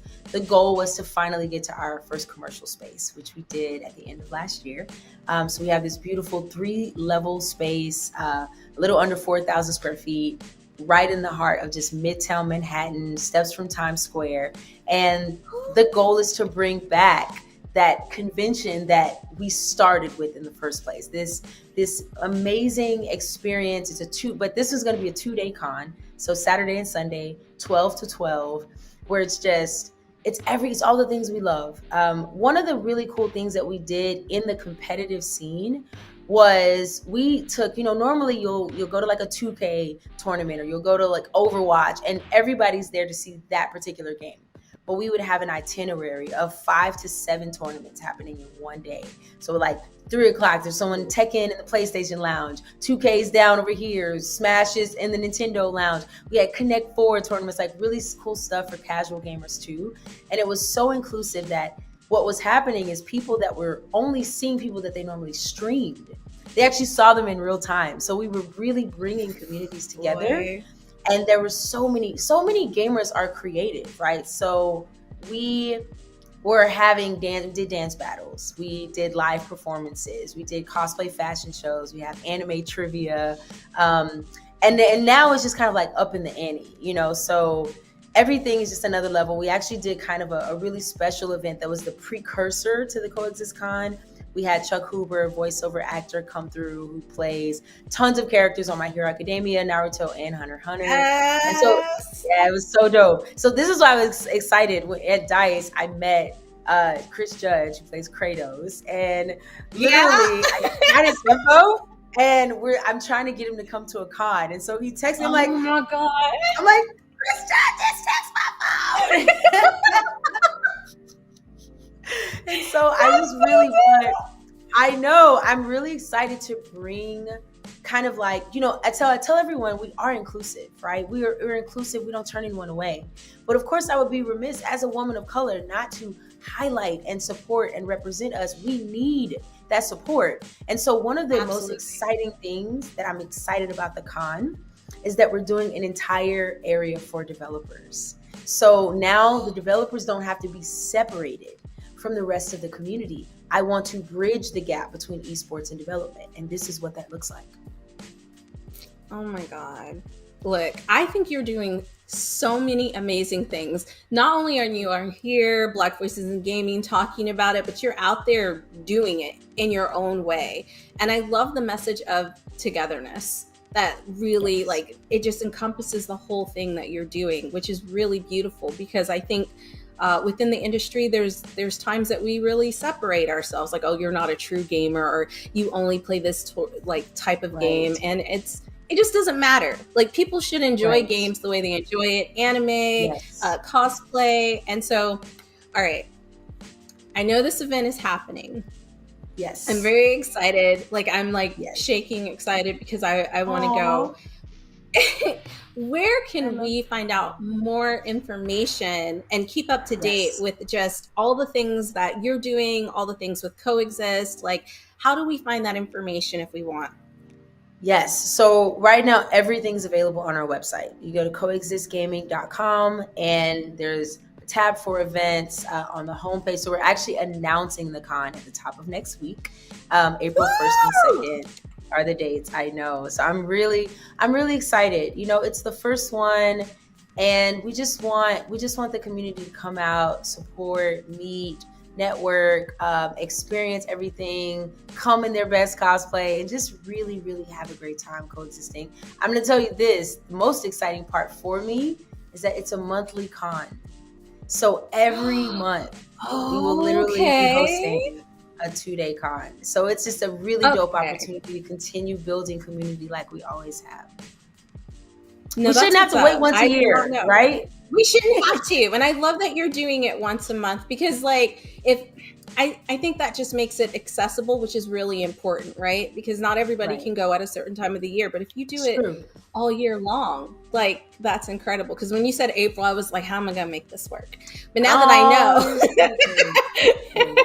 I'm so excited for it.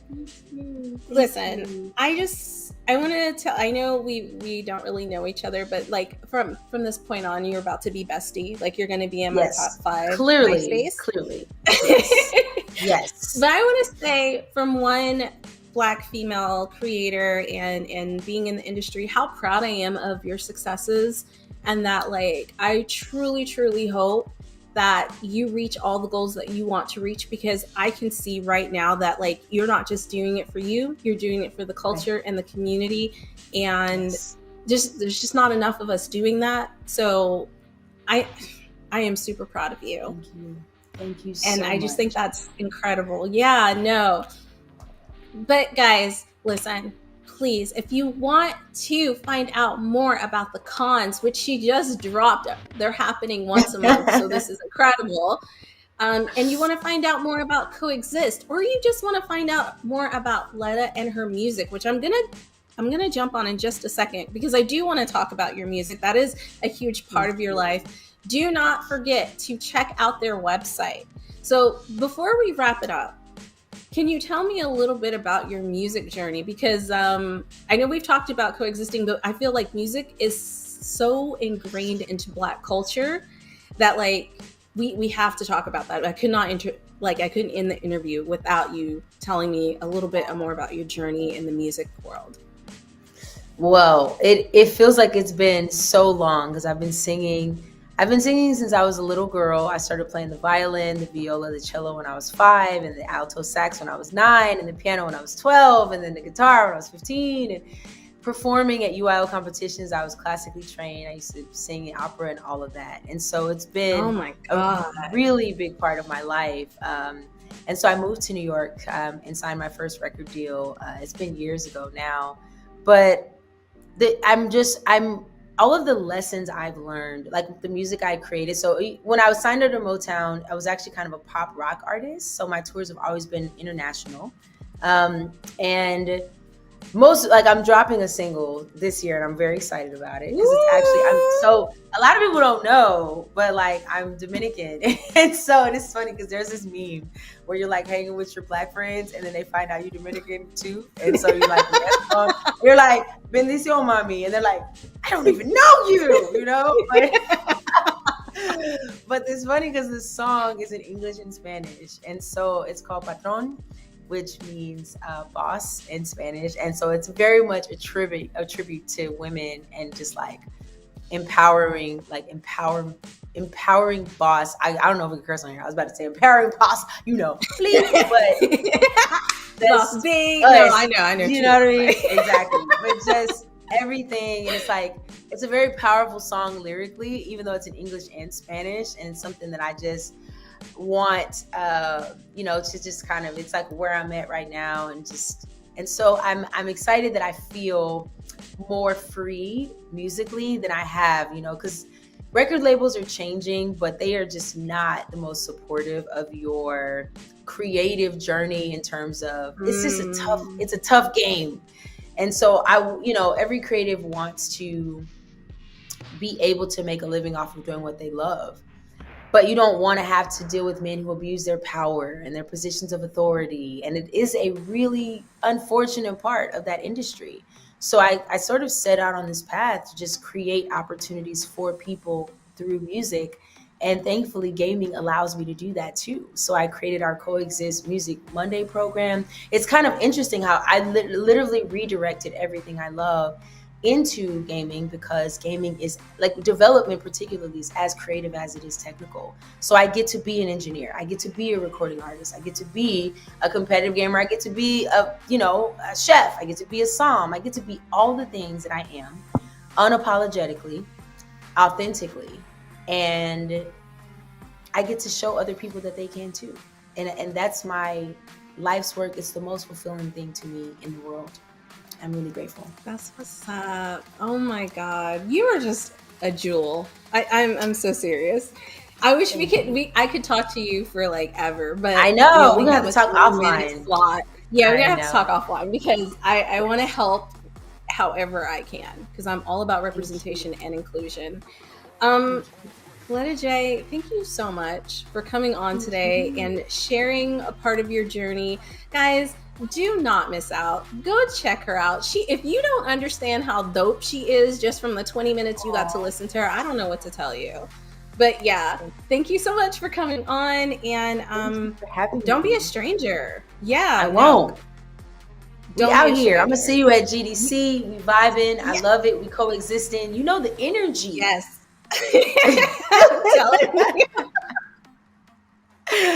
feel All right, it? guys. I feel it. It's like, listen, I grew up loving Jim and the Holograms, and I totally felt that right then. Like, the synergy is there. But before we drop off, really quickly, one more time, where can people find you? Drop your socials so we can keep up with what Letta J is up to. Yes, so you can hit me directly at Letta J Music. That's LETTA J Music. But of course, you need to follow everything Coexist. So it's Coexist Gaming on Instagram, Coexist Gaming GG on Twitter. But if you go to our website, all of our links to all of the platforms are actually at the top and the bottom of the website. We'd love to coexist with you. Pull up, holla at your girl. Let's keep the progress moving forward. That's what's up. Thanks, Jay. We will keep going. Jay has been such an incredible guest, and we have more guests coming up. So, actually, we don't have any more guests coming up. We saved the best for last. Aww. You are actually our last guest. Aww. Well, I love that. I'm honored, and I had an amazing time. No, thank you. All right, so guys, we're about to do our wrap up. We're going to bring Khalif back, and he's going to help me out as we basically end our show with a banger. So we'll see you in just a second. Yo, that was incredible. I'm always super amazed at the talent and all the hard work that goes into developing these games and just making moves in the industry on their own. Like, that's Jay's story with like Coexist is incredible. I want to go to New York. Like, I'm in Tennessee. We don't have that here. Khalif, tell me, what did you think about the show? What did you think about our guest? Again, it's one of the things I love about BVIG is that we get a chance to see all these amazing devs and all these folks from all these corners of the world talk about their experiences and how they're making games better. It is one of the best things on the planet, and just so excited that I got a chance to be a part of it and rock with all of you at home. Jay was amazing. Zalavir, fantastic. Gerald continues to kill it with everything that he does. So we had a really banger of a show today, for sure. We really did. And that's what's up. And you know what? Before we go into thanking everyone again, I want to thank you, the viewer, and those of you who have taken the time to donate to our Tiltify. It means so much to us. Like, we really, really appreciate it. And that's from the bottom of my heart and all the developers. And I'm sure I can speak on Khalif. Like, we're all just like really thankful. Thank you. Thank you. I know that seems like sarcastic, but it's not. I really do want you to know that, like, you're special, and we appreciate all your views, your likes, your thumbs ups, and your shares. But we are at the end of the show. And what we like to do at the end of the show is throw another thank you and show our appreciation to all those who have helped us get here where we are today. So let's roll it with the sponsors. Our partners for today's showcase. Listen, like we said, PlayStation, silver sponsor. I have been rocking with PlayStation forever. I still rock my PS3. I don't care what anybody says. It's hooked up in my room. I'll be watching Netflix, YouTube, playing games, all kinds of stuff. Do you have any of your old systems, Khalif? I do. I have a PS3. It's in my house somewhere, rocking, collecting dust, but bringing home memories. It's great. I love the PlayStation brand for sure. See, PS3 is where it's at. Also, we'd like to thank our silver sponsor, ID at Xbox. I got my first Xbox last year, and as I said earlier, listen, I'm just waiting for my way to Wakanda, my way through all the games, and get the Black Panther one because it's so dope. And also, can I just say, y'all are doing the thing, Xbox. Like, the whole custom thing is dope. And Khalif didn't say he wanted one, but Khalif wants one too. So I'm just saying. I'm not gonna lie. I'm not gonna lie and say, for Wakanda Forever Edition just showed up at my doorstep, I wouldn't take it. I'd be totally right. And shout out to the folks at ID at Xbox. Oh yeah. Also, Riot, thank you so much. Listen, I know I said I was trash at your games, but I think you guys have done an amazing job. Not to mention that League of Legends is one of the first games with like true accessibility for free play for all players. The only things you're playing for are like aesthetics, and that doesn't even affect your game. So that's really dope because they're the first ones to kind of do that. So I didn't say that earlier, but y'all are doing the thing. Also, we'd like to thank our other sponsors, Raw Fury. We couldn't do this without your help, Razer. If you love PC gaming like I do, Razer's easily in my top 3. And Wilson Sonsini. Listen, every time I say that name, I get really hungry for pasta. It just rolls off the tongue. But they're a legal firm looking to get some action in the video game sector. And listen, we welcome you because we need that. As we're growing, we definitely need people who are helping us legally. We also want to say thanks to the Mix team and Media One. They have continued to break barriers and build a foundation for indie developers, and it's been an amazing journey to watch. But Khalif, I know you wanted to add some stuff in here, so I'm going to throw it to you. I've talked too much already.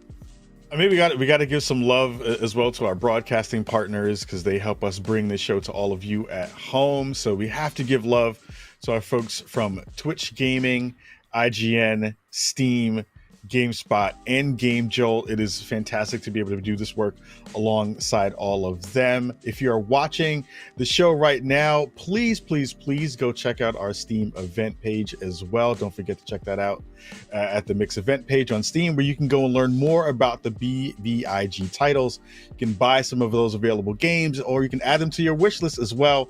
And wish lists help the devs a ton. So make sure that you go and add the games you might have seen today on there as well.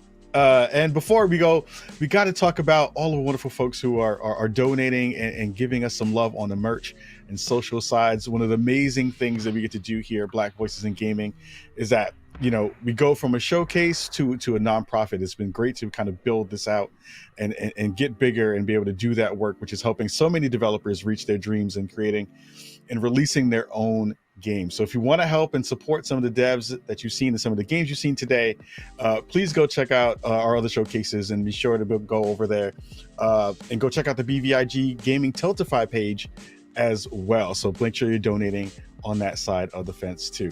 If you want to go out and get some more dope drip too, you got to go check out the BVIG shirts. I need one in a 3X. I need that because I'm a chunky boy, so I got to get that into the mix as well. So if you want to go to the merch spot, go check that out as well. And before we go, if you got to give us some love on socials, give it up to our friends over at BVIG. The family is here. You can follow Black Voices in Gaming at BVIG Gaming on Twitter, at Black Voices in Gaming on IG, and everywhere else. You can go check out the work that we do at blackvoicesingaming.org. So, Des, it has been so dope to be able to do this with you. I have to give a massive amount of love and shout outs to the entire BVIG team for letting me rock today. You know how much I love working with all of y'all. I want to continue to uplift as many folks as we possibly can. So thank you all for having me and doing it for the culture. I'm just honored to be, in the mix, pun intended, in terms of all that, how that goes. And if you want to catch up with more of the work that I get a chance to do in the gaming space, please go make sure you check out Spawn on Me We're on all podcast platforms as well. Check out @Khalif Adams on Twitter. And yeah, we have our 3rd annual Spawnies Awards. You'll be able to see that in early 2024. So make sure you're checking that out. Nice. I'll be there. I will try to be there. I want to be there. But folks, that's it for our showcase today. But before we go, like I said, I wanted to thank you, the viewer, for being here and rocking with us. I hope you enjoyed yourself, because I know Khalif and I had a blast introducing some new games, developers, and people making moves in the industry doing their own thing. If you saw a game today that piqued your interest, be sure to go wishlist it. Follow the developers and our other guests on their social media platforms and hit us up and tell us what you thought. Remember that BVIG isn't just a showcase, but it's now a nonprofit. So if you'd like to support us and the developers, head on over to the Tiltify and donate. No amount is too small, and we truly appreciate it. You're helping us to make sure that Black developers can be seen and heard. Representation matters, and that's why we're working so hard to make sure that you see us and you hear us.